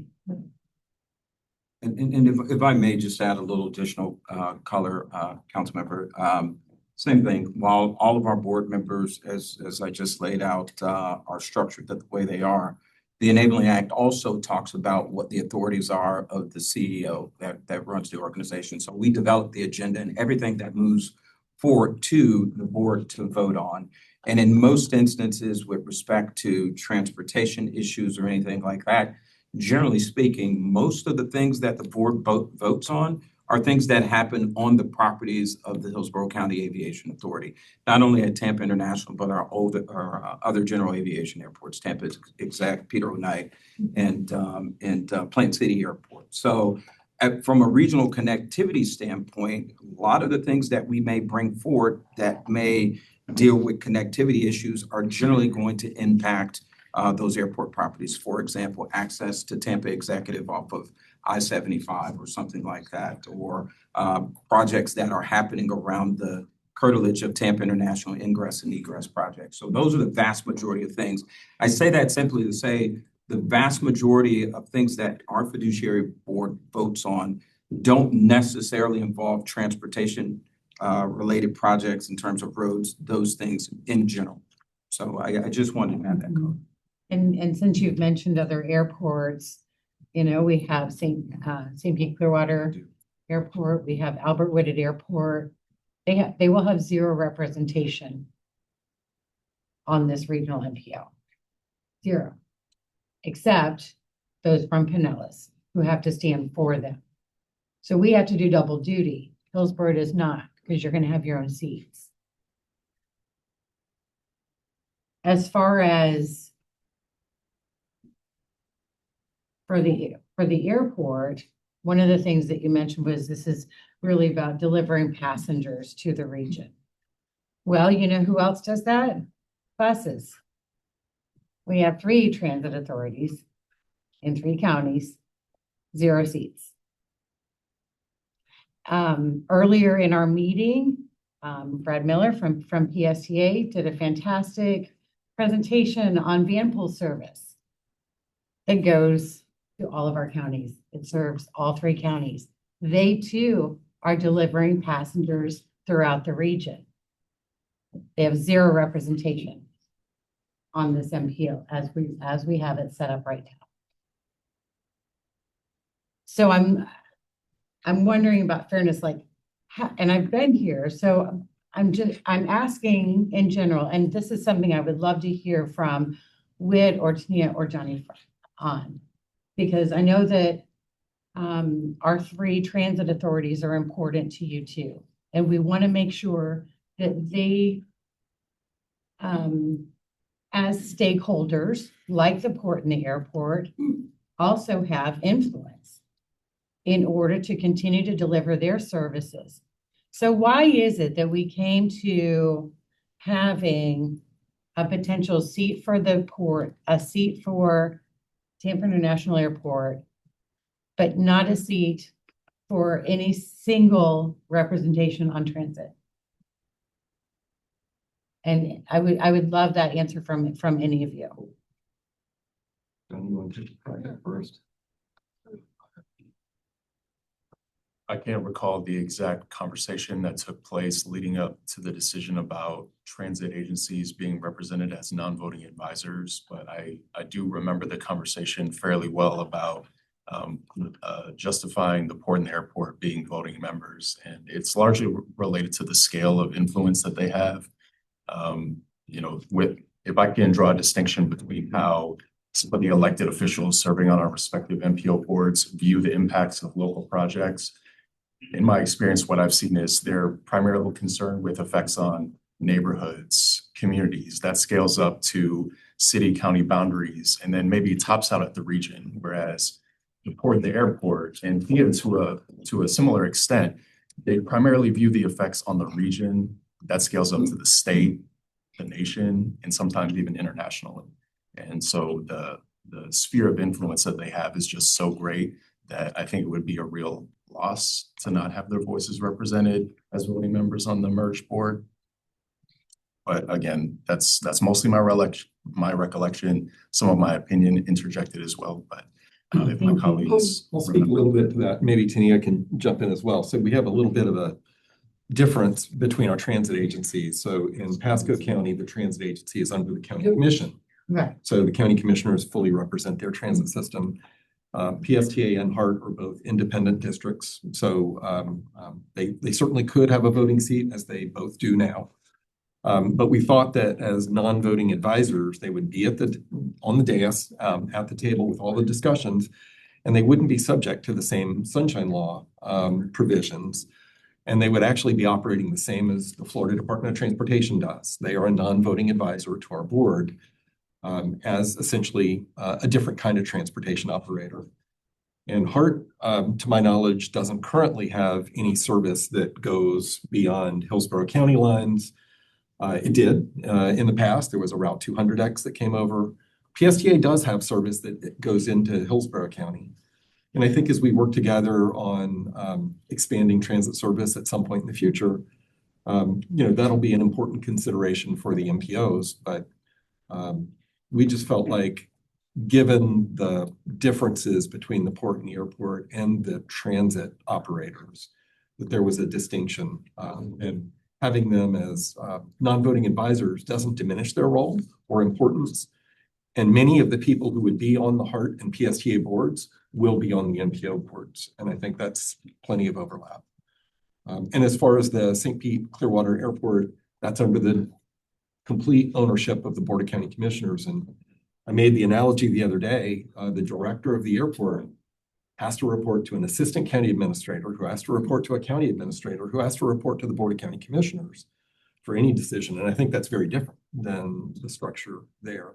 Same thing with the Port of St. Petersburg. It has to go through city council for all those decisions. So the staff just felt like they were adequately represented under that structure. Yes, I was gonna broach that topic that Whit brought up as well. The Pasco transit system, Go Pasco, is under the county. When we first established this conversation, about 2 years ago at this point, we went around and we each went to our boards and had the presentations. And we asked, should transit have a seat off the top, or should it be a non-voting advisor? When we came back to the TMA, we voted as non-voting advisor for our transit agencies. In particular, they're not bound to the Sunshine Law to be non-voting advisors. So I think that would be I think we all thought that would be a better way for the transit agencies to have fair representation. Mr. Chairman, Jack Mariano, can I speak?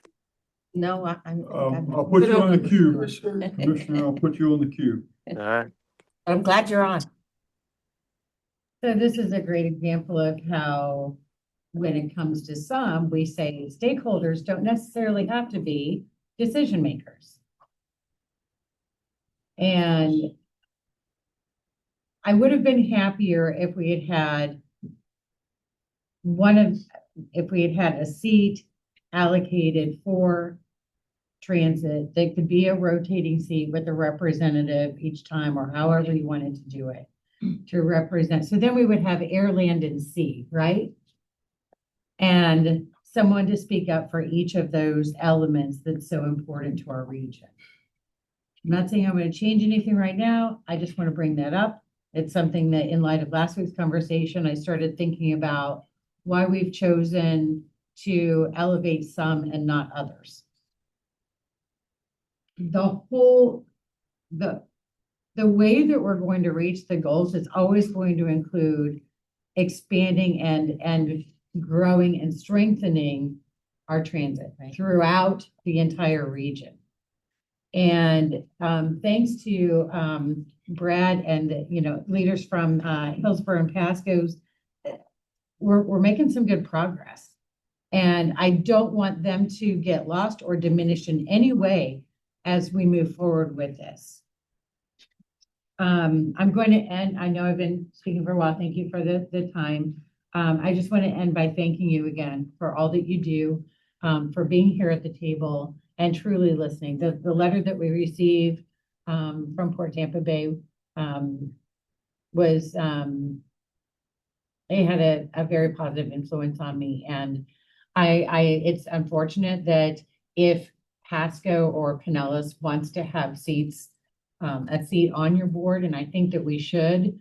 It's unfortunate that it sounds like, well, we would have to play political games in order to have that. But sometimes that's the way the cookie crumbles. And if this does move forward with you two having a voting seat on this board, I will have the confidence that you will be thinking of the entire region as votes are cast. Thank you. Mr. Clerk, did you want to respond to the council? Yes, I do. Just like one of the things that the councilwoman said, that air, land, and sea, that's really important, that all three be represented. So the Florida Department of Transportation used to be called the State Road Department. And fortunately, it's transportation now, because they also work with the airport and the seaports. So to get funding for us. So it's not just the land. We've been so focused a lot on these MPO meetings on land. It's a lot of what we're doing also transportation wise involves the waterways, involves the air. So we need to have that voice on there to make sure we get that funding that goes for those waterways and goes for the air and those other modes of transportation that are vitally important to our region and the whole state. Like I said, we get 43% of the fuel in our state of Florida comes through our port. So when there's a hurricane close by, our port shuts down immediately. The governor's on the phone, like, when's the port going to reopen? We got to get that fuel to the rest of the state of Florida. So it's very important that we are represented and we make sure we get the funding and the transportation needs we need to basically continue with our channel maintenance and dredging, and also the docks and facilities that go along with that. The airport's the same way, is that they're representing that air aspect of that. We're representing the sea aspect. Okay, board members, here's the queue right now. It's Commissioner Starkey, Councilmember Hurtak, Commissioner Mariano, Councilmember Floyd, and Commissioner Shearer. I do want to remind everybody that we're at the questions for Mr. Stevens and Mr. Klug right now. We'll be going into discussion after the questions are ended. So Commissioner Starkey, you are up. Thank you. And I echo a lot of the points that the councilwoman made. I too, have been a big proponent of you guys being on the board, actually. And I do think you will vote regionally, but many have brought up the questions that she has brought up. And I really don't know how you operate. So I was glad to hear you explain it. I don't know where you get your funding either. So I'd be very interested to hear how you get your funding. And then I think you're going to hear from Commissioner Mariano and maybe Commissioner Scheer about the idea that the councilwoman brought up about maybe it's time to relook at your structure if you're truly regional players. So I'll be quick with those questions. So thank you, Commissioner. I'll just start with the funding question. From the airport standpoint, we are totally funded by our user fees. So we operate as, for all intents and purposes, a business. So every cup of coffee you buy, every rental car that comes through there, how we activate our property for leases, for hangar space. So we're completely self-sufficient. And although, as Charles alluded to earlier, we have the ability statutorily to collect millage, we do not. And we have not in probably 35 or so years when some of the early development of the current airport occurred. And as far as millage from only Hillsborough County? Yes, ma'am. Yes, ma'am. So, but again, we haven't done that at all. We just operate off of user fees. And I'm sorry, is that Hillsborough County or City of Tampa, or how does that? All of Hillsborough County. So yes. Just so everyone understands. All of Hillsborough County.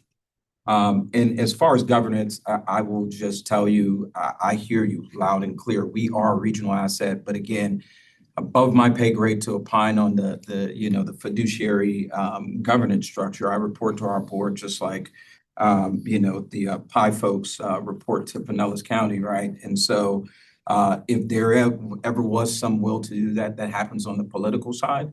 But I absolutely hear what you're saying with respect to that. But to that end, and as Charles said, the other thing that I think I wanted to throw out, not only from a passenger standpoint or cargo standpoint, but also the TRACON, the radar control facility, basically functions, and it's located right there at TPA, functions to be the ATC tower for PI, for Albert Whitted, for McDill. So there's a national security component.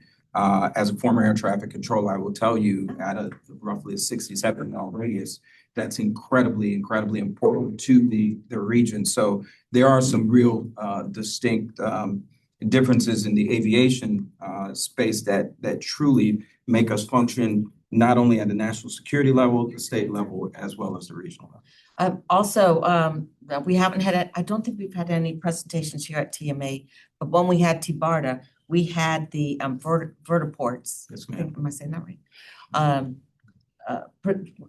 We had presentations on that, and that is coming. And so who in the area will regulate that or be involved with that, if not the airport? Or would it be a regional MPO? I mean, how's that going to fit into the discussion? And I also very much hope that we are focused on transit. And then, so that's air transit, just local air transit. So I'll just wait in real quick on that. As it stands right now before the regional MPO, it is a organizational conversation with FDOT. In fact, as many folks may know, Florida is one of 6 states that has received from the federal government, the green light to be states that move eVTOL, electric vertical takeoff and landing, forward. And in fact, what we're working on now is literally reimagining the flight from Tony Jannus from St. Pete, from Albert Whitted, over to Tampa to recreate that, but with eVTOL vehicles. So we're having regional conversations right now, as well as Greg Slater, over at the Expressway Authority, having nodes and facilities on his property. So it is very much a regional conversation. And we are looking at, with Spiros coming to Pasco, we are definitely planning on, eVTOL being a way to get up to the Moffett. I talked to Josh and Dr. Hu about that very thing, so we are. Ask them to make sure they build that in. Councilmember Driscoll appointed me to the City of St. Pete's Task Force on Advanced Air Mobility. We concluded our work and submitted a report that the City Council endorsed in last week. Before we got into this discussion, the Fort Pinellas Board heard a presentation on that and the recommendations relating to Albert Whitted and also the region and connecting to TPA. And just this week, I had a meeting with a startup Japanese company called Skydance. I forget the name of it, that is looking to establish an MOU in the city of St. Petersburg to begin operations at Albert Whitted. So there is movement. FAA is who controls that right now. Yeah. And so they are not legally sanctioned to fly yet, but we think that could happen by 27, 28 for sure. And then, so the funding structure for your port? Yeah, so we're a landlord port. So most of our funding comes from rents and also in workage and dockage. So that's sort of like a percentage rent. So when a ship docks at a dock, then they pay dockage like a parking space. And so every day it's there, they pay us so much money for that. And they also pay wharfage for the cargo that goes across the dock as well. It could be, if it's a cruise ship, it's gonna be so much per passenger, like $10 a passenger each way, get that kind of thing. We also receive some funding from the state. So it's important to us that we get, when we have grants, state or federal grants, those are gonna come before this, this merge MPO perhaps. It's gonna go there for approval. And so it's important to us that we have a voice on that. We get that funding necessary to build some of those docks, or basically for our instance, more importantly, for dredging our channel. We need help doing that since, $1.3 billion just to do 4 more feet. So that's something that's really important, that we have that ability, if they have grants or some kind of funding that's going to come from the state, that we have a voice to say, we need this. This is why it's important to our community. I forgot to mention, and Charles is right, while we are self-funded, we also get FAA grants, and we also get some state monies for certain large-scale projects. You mentioned Tony Janice was the first commercial flight, right? From Tampa to St. Pete. Right. Which we're From St. Pete to Tampa. I'm done. I just thought those should be out there in the air. I don't have questions. I just want to be first for actual commentary. I didn't realize it was a question. Okay, well, I will start the second list then. Commissioner Mariano, you are recognized for questions. Thank you very much. Earlier I had sent a group chat over, but it didn't get recorded. But I'd like to say that the Tampa Bay Airport and the Port Authority, they do a phenomenal job. Hearing the level of participation from the City of Tampa and the Hillsborough Commissioner, it shows there is going to be a strong leverage that Hillsborough is going to have for that. And I know you do great things, and I'm not doubting that whatsoever. Recently, I'll say a year ago, we tried to get with the airport, the Turnpike Authority, to try to work on a connection from Ridge Road near Moffett, taking it down to the airport, to the port, and kind of alleviate traffic. I've yet to have a meeting, and I think that if I was a Hillsborough commissioner, I'd have got a response, had a meeting. Haven't had it yet, and we did ask for it. Even the Hillsborough bus authority was involved, or to be involved with it, but again, nothing happened. So I'm a little worried that we're not going to get the representation for projects like that are going to be very important for transportation. I know it's on your major scope, but it's a big scope for the transportation network, which is what this is all about. So I can just weigh in real quick. When it comes to transit, the airport has been heavily involved in transit. In fact, when you talk about multimodal facilities, we pretty much are a multimodal facility. PSTA comes to our curbside at our Conrack.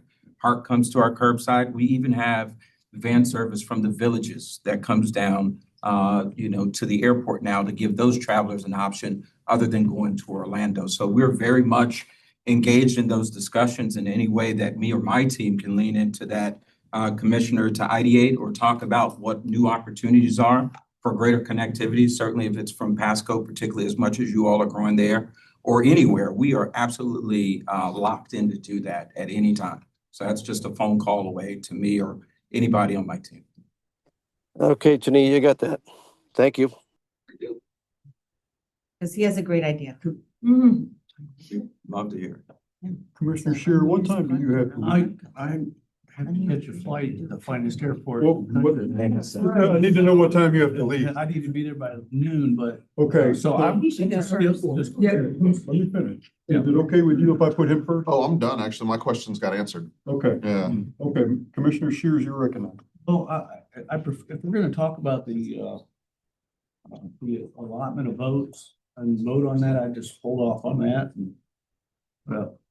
Or if we can talk about that, are we just asking questions or? What is the expected outcome of this discussion today? The three directors would love to get a temperature check from you all. The concerns made by some of the folks at Fort Pinellas have been synthesized and recapped here sufficiently. What we really want to know is from this group, does that represent a deal breaker? Do we need to go back to the drawing board? Or are you comfortable based on what you heard today with the inclusion of the bylaws provision and fully fleshing out the ILA before we bring it back to you? Okay, so let me ask the group a question. Are we satisfied with the question period ending? Because it sounds like we're ready to have some discussion here. Yes. Okay, are you asking a question you want to get in the queue for discussion? Discussion. Okay, all right. Commissioner Shear?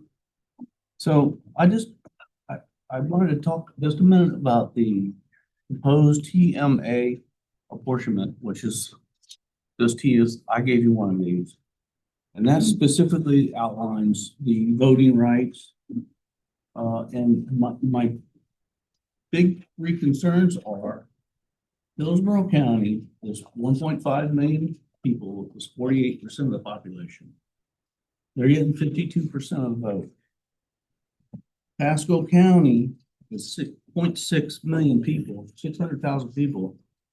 That's 19% of the population, and you're only getting 16%. I was trying to do the math over here, like how does that happen? 16%, you're not even getting. Well, So because that- you're counting them as Hillsborough votes. Right, I'll get to that. So then in step two, we're not even gonna have bylaws until the new MPO staff and board is in place. Now, you're gonna be told that the 52% is because the airport and the port authorities are neutral third parties. I love our regional assets. We have them too, they're beaches but we don't have them voting. I hope that you end up on the Hillsborough team, and I think that you should be part of their vote. But I don't think Hillsborough should get 52% of the vote. And also on this apportionment itself, we're being told by staff here that it has to be based on population, but that's not true. Because we were already violating that rule with Hillsborough getting 52% versus 48, and Pasco only getting 16% of the vote versus 19, which you deserve. So I have a problem with that. I believe that we can come up with an apportionment plan more in line with a plan that works, that we've seen, which would be Tampa Bay Water. Tampa Bay Water is a great example of collaboration, and we should be looking at that. And Tampa Bay Water has 3 votes. Pasco, Pinellas, Hillsborough all get 3 votes.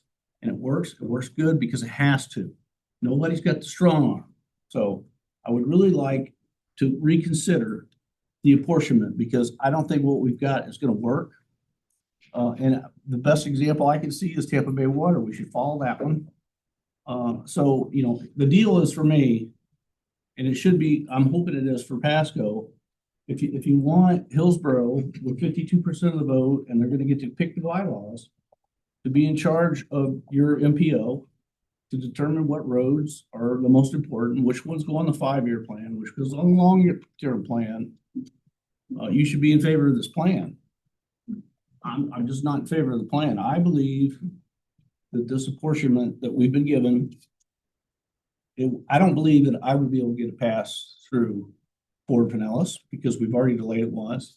And I don't believe that it's going to be approved by the Pinellas County Commission. So we really need to reject this plan and start over and come up with a plan that I think would work for all the counties and our regional assets and start over. And at the same time, we can work on the interlocal agreements and the bylaws, and we can get them all done. And I think that's just the best way to go. So I can't support this. So that's what I had to say. Thank you. I wanted to talk a little bit about the experience that the city of Tampa has had with the non-elected members on our TPO. We obviously, they're wonderful regional assets. They're great economic assets. But the big problem is right now we have 5 unelecteds and they vote as a block. They have never, in my 5 years on the board for LRTP and TIP for the major things, have never voted. Not only have they not voted, rarely do they speak. When it comes to actually voting in our LRTP and TIP, we don't discuss at all. The only people that ever bring up things are Tampa electeds, whether it be county representatives or city representatives. We don't have good discussions and debates. Everybody comes in with their made up, and they vote. Our TIP meetings do not last very long. When it actually starts the tip, we don't. We don't debate, we don't discuss. I really believe that strongly that I have come to the point and to believe that this regional merger will end up being better for the city of Tampa because we will have electeds in other areas who will actually listen to us and compromise. And we do not have that feeling with the county right now. So I believe that helps us there. If I personally do not support the port and the airport coming off the top. I just don't. Because again, to me, it's 2 guaranteed votes for FDOT and whatever they want. Because this is my experience. I'm talking from my experience personally. And I do not doubt, especially with the new change in leadership, that you're very pro-transit, that we're getting there. But I'm looking at this as a way to get the people who live in our community around. So if we were going to take some off the top, it needs to be 3.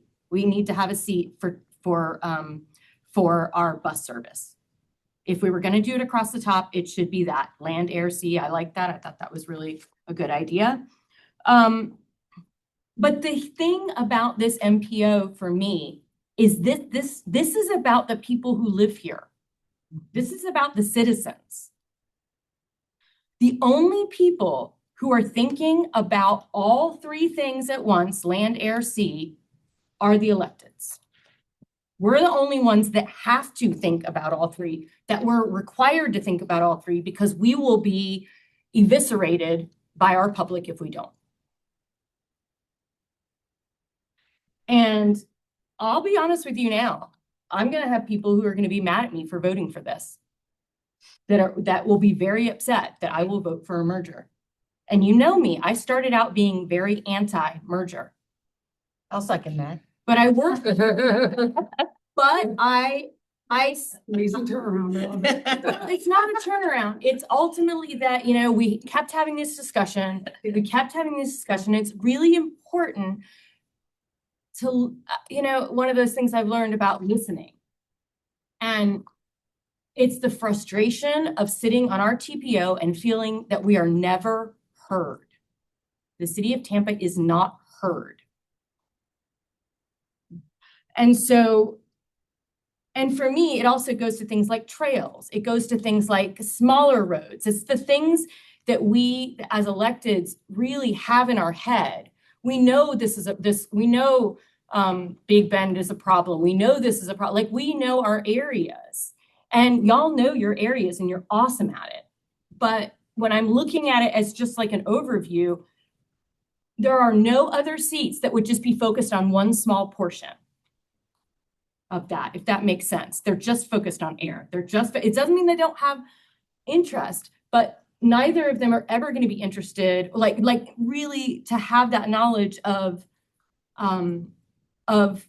bike trails, of that sort of thing. It's just, and it's not because they don't care, but it's not their wheelhouse. That's not what they're supposed to focus on.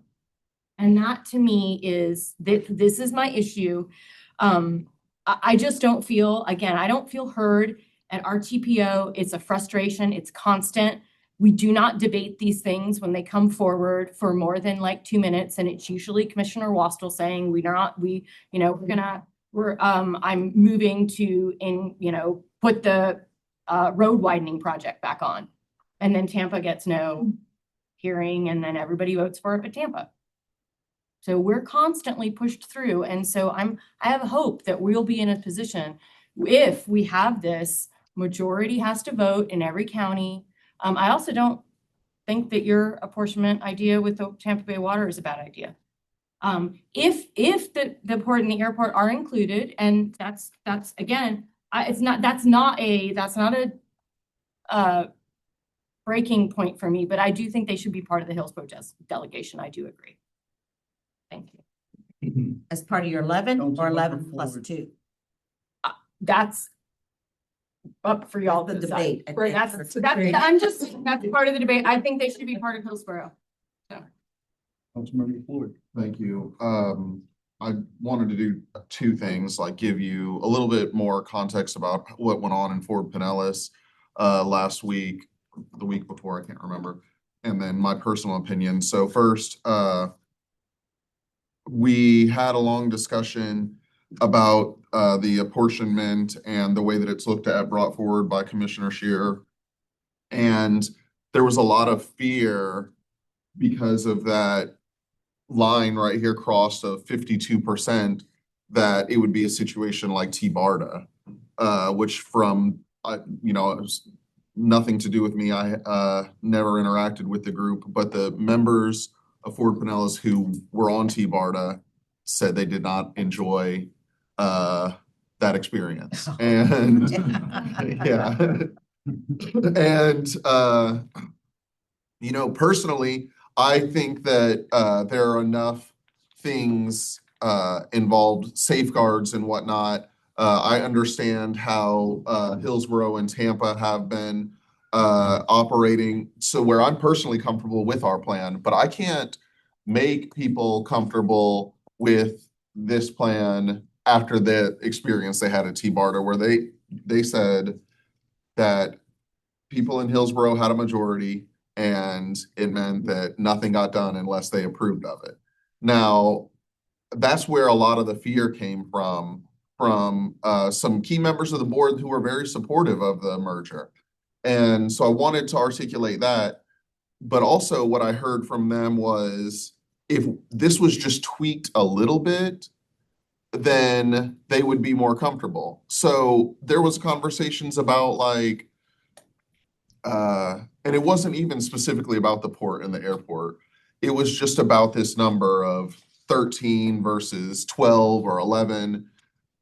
It was like one vote moved from Hillsborough to Pasco would completely balance it, almost ideally. And I think that a lot of our board members felt really comfortable about that happening. We ended up focusing a lot on the airport and the port because they were the reason why we felt like they were the reason why, because we took them off the top, that it wasn't laid out exactly like that. And so that's sort of the context. And then my opinion is, like I said, I am comfortable with this because of the ways that it's been outlined, the requirements for majority delegation votes. My understanding that I think that we're going to have votes break down not along lines of which county you represent, but what kind of built environment you represent and what kind of transportation you want to have happen. And that's why I would be excited to work on the things that Tampa wants to work on. So I'm comfortable with it. But in order to get the rest of the board more comfortable with it, I think we're really looking for information from, I would say, probably people in Hillsborough. How strong do you feel about the port and the airport? And Councilmember Hurtak has already been pretty clear there, because we would like to see it tweaked just a little bit, I think, to make our board more comfortable. And so I think that's kind of what I want to hear from other people on the subject. Well, I will, for the record, say I'm the only one that's ever voted against it. Councilmember Driscoll. Well, see, this time I didn't ask. Oh, I thought you put it back down. Uh, Then I will go because I'm next in the Thank you. queue. Okay. Oh, you wanna go now? Yeah, Okay, yeah. okay. So just a You few didn't put your thoughts. finger. Keeper of the queue. Keeper of the queue, Yes. there we go. Being I gotta be the keeper of the queue. Okay. Well, so I'll be the. So just a few thoughts as the chair of the Hillsborough TPO and as the mayor of a really small city in Hillsborough County. We're actually the third largest city out of the three. I get what you're saying, and I agree with Commissioner Shearer on the ILA and the bylaws. I think we're asking groups, bodies of elected officials to approve this with an open-ended. I think we should put some language in there to at least say approved it along these lines.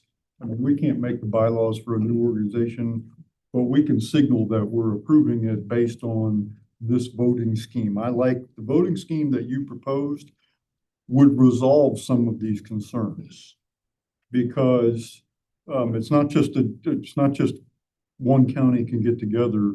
It's got to be the majority in each of the counties. And so that addresses a lot of these concerns. I can't speak for every member of the TPO, but I will tell you that there are county commissioners on there that have expressed that the airport and the port being voting members off the top, in their mind, it would be a deal breaker for them. Now, I don't know, breaking it down, I don't know if that would be enough to, I don't know. But I do know that there are some county commissioners that have said that a couple of times, that would be a deal breaker. They feel very passionately about the port and the airport being a voting member and not part of the Hillsborough, that they're a regional thing, shouldn't come off of ours. And just anecdotally, I will tell you, like I said, I'm the mayor of a really small city, but I haven't been to a port board meeting, but I've been to a lot of aviation board meetings because I used to work at the airport. And I've never heard them talk about anything except airport business. I mean, I can't, in my mind, I can't imagine a county commissioner or Mayor Castor calling Mr. Stevens and saying, I want you to vote on the regional MPO in favor of the Platt Street Bridge, or I can't even in my mind envision Mayor Castor doing that or a county commissioner doing that.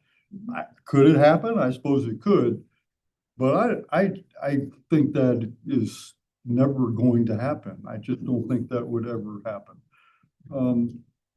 And I'll leave you with this. It's like we're all thinking very parochially here. We're counting like, okay, PSTA needs to have a well, if they do that, then the Heart Board needs to have, and then what about Pasco? And we're all making some assumptions about our colleagues here. We're all assuming that we're gonna be looking only at how this affects Temple Terrace or Hillsborough County or Tampa, or I think what we're trying to do here, and the reason we're expecting that is because that's what we've always done. And that's what we continue to do today. And what we're trying to do here is aspirational. We're trying to turn this into a region. We're trying to start behaving like a region, like instead of just saying we're a great region, we work together. Really? Why don't we put our money where our mouth is and actually do something regional instead of just go around and talk about it? I think we can rise to this occasion.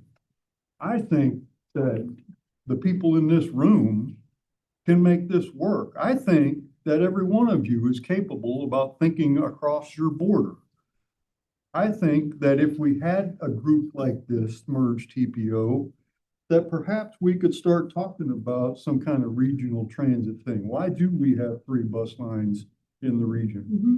We always will if we don't change something. There's no mechanism to merge the 3. This would provide a mechanism. Yeah.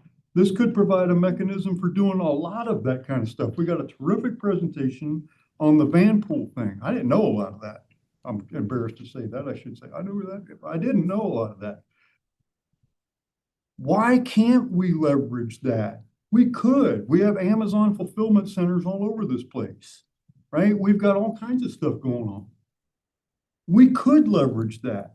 But what's the mechanism to do it? You've got the Hillsborough TPO, you got Forward Pinellas, you got Pinellas. we're not doing anything. And then we get together here periodically and we meet and we have terrific discussions, but we don't have enough time to actually do anything. We don't have any working groups. We don't have any task forces. We don't like have projects. We're not about that. We're just about, we'll get together and we'll talk about something regional. This is a possibility to actually do something to raise this region into a region instead of just 3 counties. And I don't get to vote on this. I mean, I don't get a vote because I'm not a county commissioner. I'm not on Tampa. So, and at parts of this process I've gone, I'm in favor of it. I'm not in favor of it. I'm in favor of it. I'm not in favor. Right. I think this is an opportunity that may not come back, or it'll get given to us by the legislature under their terms, and we won't, this is what you get. I think we can do this. Will it be perfect? No. Perfect is always the enemy of getting anything done. If you're waiting for the perfect scenario, it ain't going to happen. It just doesn't exist. And people that are demanding perfection at the beginning, you don't ever get anything done. You don't do anything because you're waiting for it to be perfect. So my 2 cents is, I think we can do it. I think we're selling ourselves and our colleagues short to think that we're going to be so parochial that we're going to be fist fighting over whether we're going to widen Lithia Pinecrest or widen State Road 52. I think we all get the importance of these regional projects, even if we don't live there. I mean, we're not so narrow-minded that we don't understand that Keystone Road or Big Bend Road, we all get it. I mean, I like to think I'm an okay example of that. None of this stuff's in the city of Temple Terrace. But I get it. And I'm no smarter than you. You get it too. So let's give our colleagues some credit here. Okay, I'll shut up. Commissioner Starkey. Well, that was very eloquent and I agree with much of what you said. So I will be short. I wonder, based on what you said, and I think with my county, because I really, really want to see this move forward. If one more vote came down to Pasco, that I would be able to get that through my county commission. As far as, and I would take that from Hillsborough, because that gives Pasco and Pinellas a majority over Hillsborough, because we seem to think a lot alike. I'm really excited about what Linda's saying. And I think we've had so many good discussions. And I think at the end of the day, we all want what's best for our region. And Pasco County, everywhere we go, we're going through Hillsborough, we're going through Pinellas. We need us to come together and work on these big projects. We really do. And we're at 0.6 million here. No, we're over 700,000. We're at 600,000 here, but I just checked, we're well over 700,000 people. So this isn't even correct. 2020. It's 2020 census. Well, I think we were less than that in 2020. But so things are changing. We will look at these numbers again after the next census. And maybe by then we'll have a project in the hopper, because it's going to take years before we have a project in the hopper. But if we don't get started, we will never have a project. So I'd like to throw out there that maybe Hillsborough has 12, Pasco has 5. And then this may be controversial. Can we let Hillsborough and City Tampa decide how they divide up their votes? Because we're already not getting in on how they divide it between the city and the county, right? We're going to leave that up to them. Maybe the airport and the port are part of those 12. I don't want it to stop. I want us to keep moving forward. We put so much work into this, and if we go back to figuring out another apportionment that's drastically different than this one, I feel we're shooting ourselves in the foot. So I wanted to throw that out. Mr. Stevens. Chairman, just real quick, and thank you for the board's indulgence. Just wanted to touch on 3 quick points. Going back to what you were saying about the parochial aspect. If the airport, for example, were represented on the MPO, and notwithstanding the fact that the mayor or county commissioner sits on the board with us, sits on our board, you have the potential of a sunshine violation, so nobody's gonna call me up and do that anyway, generally speaking, just as a legal matter. So I just wanted to talk about that to reinforce the notion of independence in terms of how the airport is. And then secondly, I just wanted to address Councilmember Hurtak. I have great respect for you. You and I were on a number of different things together, and we've talked about, and both are very passionate about transit as so when we talk about air, land, and sea, Councilmember Driscoll, I think you're spot on. The airport, from the standpoint of focusing on transit and connecting us, I have a vested interest in it. We have a vested interest in it from two standpoints. One, before I came to the airport, I was at the Transit Authority at heart for 6 years as general counsel and leading HR and a bunch of other things. So very passionate. Very passionate about transit, but more functionally from an airport standpoint, I have 10,000 employees that work on that airport campus, right? 25% of them come from the surrounding counties, meaning Pasco and Pinellas. Those are the people who are at TSA, who are checking your bags, who are pouring your coffee and all that. I have a vested interest in making sure that we work on transit solutions to get them to that airport or your airport. Notice I didn't say my airport. Your airport does not function the way that you're used to. To that end, since I've been in this role as CEO, I think many of you, if you followed any press, I've taken a lot of what have heretofore been maybe not the best political stances, not in the sense that my stance is political, but putting political capital on the line from the airport to say, I'm going to lean into connecting this region, not Hillsborough County. I've been talking about how we can activate from Hillsborough across the bridge that FDOT has already put money and funding into out to Pi, using also the CSX lines to get up to Pasco County, all of those types of things. So I say all those things to say, and also Councilmember Hurtak, when you talk about bikes, the airport has a bike trail that we built intentionally to connect into Pinellas as well as the Hillsborough surrounding area. So I stand corrected. it's okay. No offense taken. I just wanted to put that out there in public forum to reaffirm that, again, we are not focused on just one area. We're focused on this entire region, not only by action, word, and deed, and history. So I just wanted to put that on the record. Thank you, Mr. Stevens. Ms. Morgan. So I just wanted to go back to the Ford Pinellas meeting last week, and you can correct me if I'm incorrect. There was discussion about putting the port and airport into Hillsborough's apportionment and then having a rotating seat for the port and airport. That was something that was broached at that time. And now you're saying air, land, and sea. Maybe it's just rotating all three. So I just wanted to put that discussion back on the table in conjunction with, I met with Pasco leadership and kind of reworked the math of our current apportionment. And since it was from the 2020 census, we know that 4 was our seat apportionment. And if we look at where we've come from 2020 until 2025, we've grown at 113,000 citizens. So we definitely, I think, have some ground to stand on there with getting that extra seat, but I just wanted to make those numbers be aware. But again, it's 2026. We'll be doing the single census again here in 2030, and then we'll be probably changing our board apportionment as we go into the merger. So it'll change again, and we're continuing to grow. Pasco's not expected to taper off till about 2035 at 1 million citizens. So I just wanted to put those numbers out there and for further discussion. Thank you. Thank you. Just quickly, I wanted to clarify. I do appreciate all that you said, Mayor, as a chair. I agree, very eloquent. I do want to clarify that when I spoke about having some kind of representation for transit, I did not specifically say PSTA. I was very careful in saying all 3 of the transit agencies. And that is how I think about it. I want to point out that at the Fort Pinellas meeting last week, such a great conversation.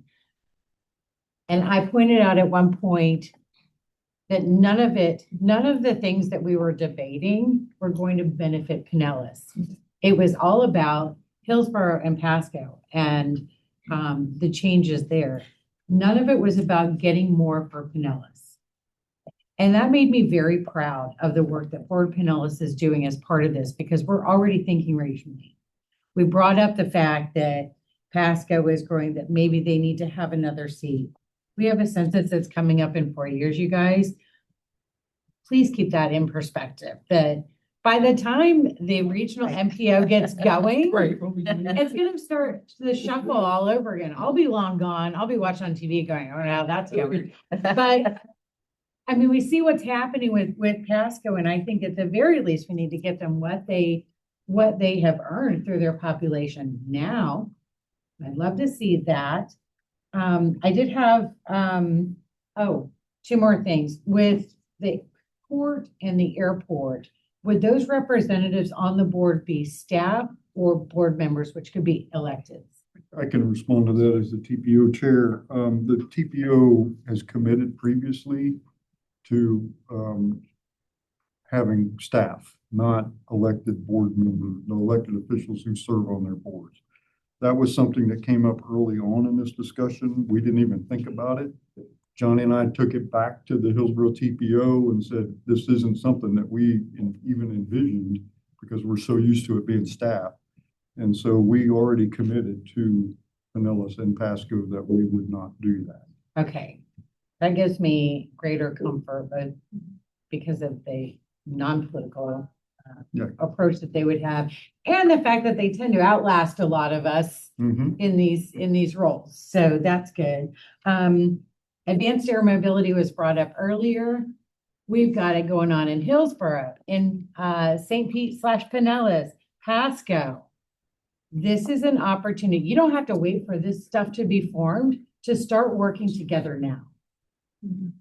I'm putting it out there into the universe for the people involved in this stuff with the 3 counties to start getting together. What are you working on? How can we work together? What a shining example that would be of what this could create. I will leave it at that. Thank you. Okay, Mr. Hunter. I'll be real quick, but as a kind of an impartial to this discussion, third party, I have had the experience of working with almost everybody sitting at the table, and that does include the airport and the port. And I can assure you that the relationship that we have with the airport and the port, we do fund projects at both of those facilities, and we have a lot of conversations about those projects. But I'd be willing to bet that the amount of times that Mr. Stevens or Mr. Klug's staff call the department, it is not for projects on their own facilities. It's for things that impact their ability to do those regional that regional asset. I know I've had conversations with folks at the airport about having trail connections to the airport, connecting the Howard Franklin Bridge Trail to that. Also, Mr. Stevens has been integral in helping push us along to develop the West Shore Intermodal Center and make sure that we don't lose sight that is a key regional asset that's going to tie to his facility and help bring people into it. At the port a number of years ago, they asked for better sidewalk connections to the Hookers Point facility. They built sidewalks inside because they know that they have a lot of folks who arrive to work either by bike or by buses. And so they came to us and asked us to look at those things. I've also had conversations about projects in Polk County, Pasco County, and Pinellas County.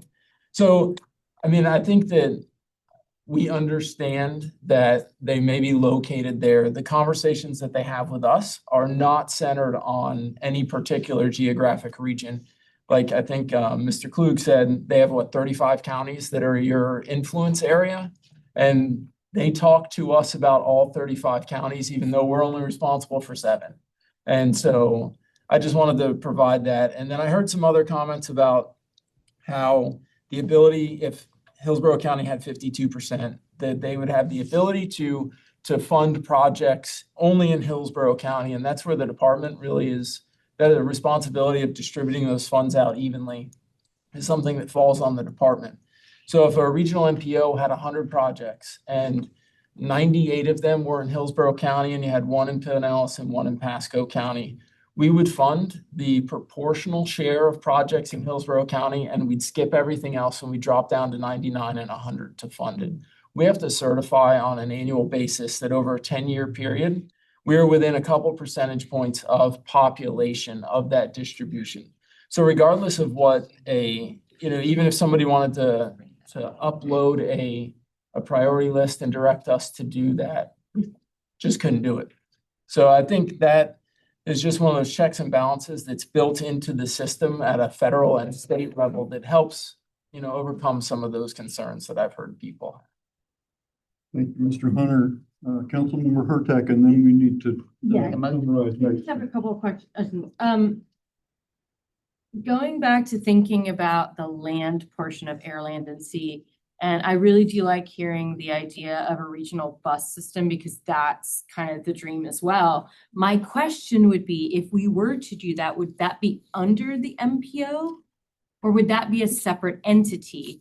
And that's my question of if we were going to have a land, air, and sea, if it's under the MPO, then it wouldn't matter. But if they're gonna be their own entity, then I think that would matter. And again, it might not matter, it probably wouldn't matter initially because unless we wanted to put a placeholder seat where they all came together and rotated until there was one regional one. Does that make sense? I mean, you're nodding, but. Reg might be able to, sorry. Well, I mean, Do you have any examples of other places? there are examples. The Tampa Bay region I've been here for 13 years and we've had 3 state funded planning studies to merge the 3 bus systems together. And they've never worked because there's never been consensus from Hillsborough County to do it. The studies recommended that there would be efficiencies and savings, but not this exact same discussion that you're all having now on the MPOs happen with the transient. So it from a funding perspective, it wouldn't really make sense for it to be under necessarily the MPO. Okay. And that makes it much more challenging because it would have to be a separate new thing. And like, that's just because I don't know. So that makes sense. And I think so from that, I mean, I think that we should consider a third seat, which to me would be a lot more palatable because of the equity. And I hadn't thought about that. I am so willing to do whatever it takes to get projects done within the city at this point. But I think what we're finding now is that with a month with gas prices rising and the future looking like nothing but more rising of gas prices, we've got to figure out a way to get people moving more equitably. And while I think the small air things are great, that's only gonna reach a certain segment of the population that can afford that. So I'm really interested in like the low cost solution that's going to get your very low income folks from place to place. And that to me is the bus. I obviously have thoughts about what apportionment looks like with Hillsborough, but that's probably not the conversation for here. But I don't have a problem with moving a seat to Pasco personally. That's not an issue for me. And I'll repeat again, nothing has said here today has changed. Right now, I don't see anything that would tell me no, especially if these specific points that Mayor Ross and Mr. Scher or Commissioner Scher talked about were put in as tightly as possible so that that's what we're voting on when we bring it to council, not other things. Commissioner Bowles, and then we really need to discuss next steps so we can. Well, so as the Hillsborough County representative and one of the people who wasn't part of the 23 or 24 change or original discussions with this, where it's all come about. And as we've heard that there's been changes in elected leadership, I should say, not leadership, and how maybe some of the views have kind of shifted one way or the other. What I've heard since I've been on the TPO and TMA is that there have been all this reticence about what influence Hillsborough has just based on population. And, I'm not sure how that metric, the impetus for what the metric. Want to jump in the pool? Will they let me? Nope. It's valuable, how that metrics come about, but the point being is that if it's something that's baked into the cake, how it is what it is, right? If we're looking at population being that. Now, how we address that, whether it's through, I think we have internally, I've had some discussions and some thoughts on this, and I've had this with Dr. Wong and others that maybe if there seem to be some other hurdles that we've seen have come beyond to get to where we are. And if that is the only hurdle is moving a seat from one to the other, I think that it would be very short-sighted for us to use that to be the stick on the bully pulpit to keep this from happening. I believe we could probably come up with some internal operational or opportunities to, and I say operational meaning, if within the Hillsborough TPO, how we would direct that. I have confidence that we could come to some agreement, despite what Mayor Ross was saying, that there are some that may be against it. But I would want this to be the one thing that would overcome that. So I am absolutely open to having further discussions with my board, my people about that, that represent Hillsborough and the city of Tampa, that if this is what gets it across the finish line, let's make it happen. So I don't want anyone to think that Hillsborough, I've been quiet, I've been listening, and I think it was very important here all. I absolutely agree with a lot of the ideas that have come out of here that, that we have some of these stopgap measures with the majorities, the super majorities. I think that's a great way to kind of keep from, one particular group moving that. So, and I think that with our two, with the airport and with the port, that we could probably figure out a plan that could work on that, along with our two cities that we represent. I would hate to be in Pinellas' case where I don't have a city Seattle right now.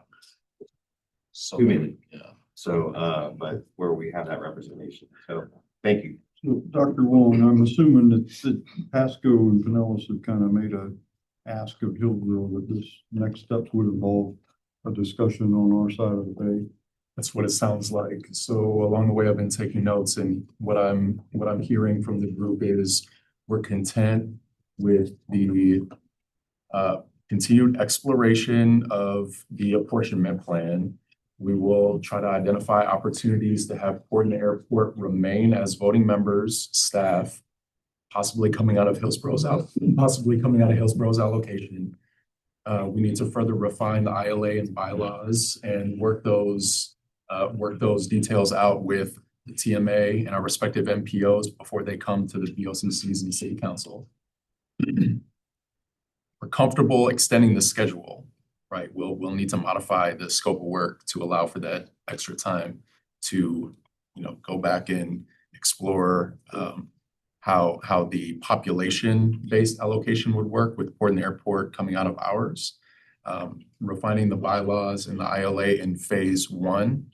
I mean, effectively, there is no phase 1 and 2 now. We're going to be doing the work all at once.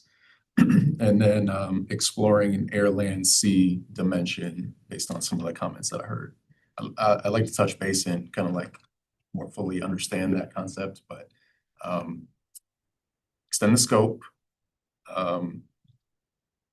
find ways to retain voting membership for the staff of Port and the Airport, population-based allocation for all 25, refine ILA and bylaws, and bring those back to you all for consideration. Is that right? Did I miss anything?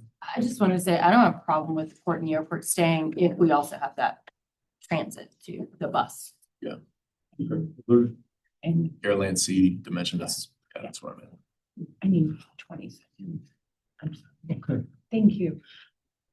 One thing that might help with the Pasco fairness as well, if we took one from Hillsborough, made that the transit seat, but then the Pasco Transit Authority had the first round, as that's going to be a rotating seat. If Pasco gets it first, then you've got another person from Pasco thinking regionally, but from there. It's almost like a bridge until the new Okay, census. we're about to embark on a whole new discussion.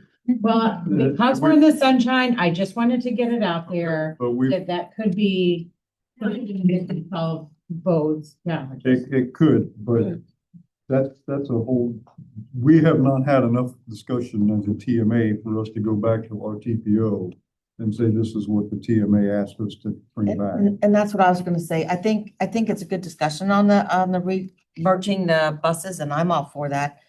But I think that should maybe go alongside concurrently. I don't think we can have the bandwidth to take on that project while we're setting this one up. So maybe we figure out what the process is to start working on a transit merger and seat. And maybe when we do the reapportionment after the census, that's when that happens. Okay. That's just a thought. My understanding of the vote that we reaffirmed today is that each respective county is going to be responsible for coming up its own allocation. And so I do think it'll be up to Pinellas and Pasco to figure out whether they want transit represented. Same for Hillsborough, but my TPO has already taken that vote. Ms. Capers. Thank you. I just wanted to let the TMA know that we heard the discussion today. Your next scheduled meeting isn't until October. Given this, I think we're gonna have to get together and schedule more meetings. The other thing I'd ask for you to take back for your consideration to speak with your executive director about or with your own boards is that we had intended that in step with the principals. So with the three county commissions in the city of Tampa, if we're just to see how they feel as the ones voting on the ILA. And we know that there are representatives from those entities on your respective MPO boards, but not all of them. Something to consider giving direction on is related to that because those four bodies, at a minimum, will have to vote on the ILA when it comes to that point. And so making sure that we have opportunities to get their feedback is going to be very important to this process. So just something to consider about as well as you think about the next steps. And then we will likely have to schedule a lot more TMA meetings, even with an extended schedule to get your feedback. So just wanted to share that before we end. Okay, thank you. Okay, board members, thank you, Mr. Stevens, Mr. Klug, Mr. Slater. Thank you very much for taking time out of your busy schedules to meet with us. It was great to see everybody. Good discussion, and I'll see you soon. Thank you. I know, but if I don't, I'm flying out. Like I do. I'm going to fly out. I had it. That's my charity. So, But honestly.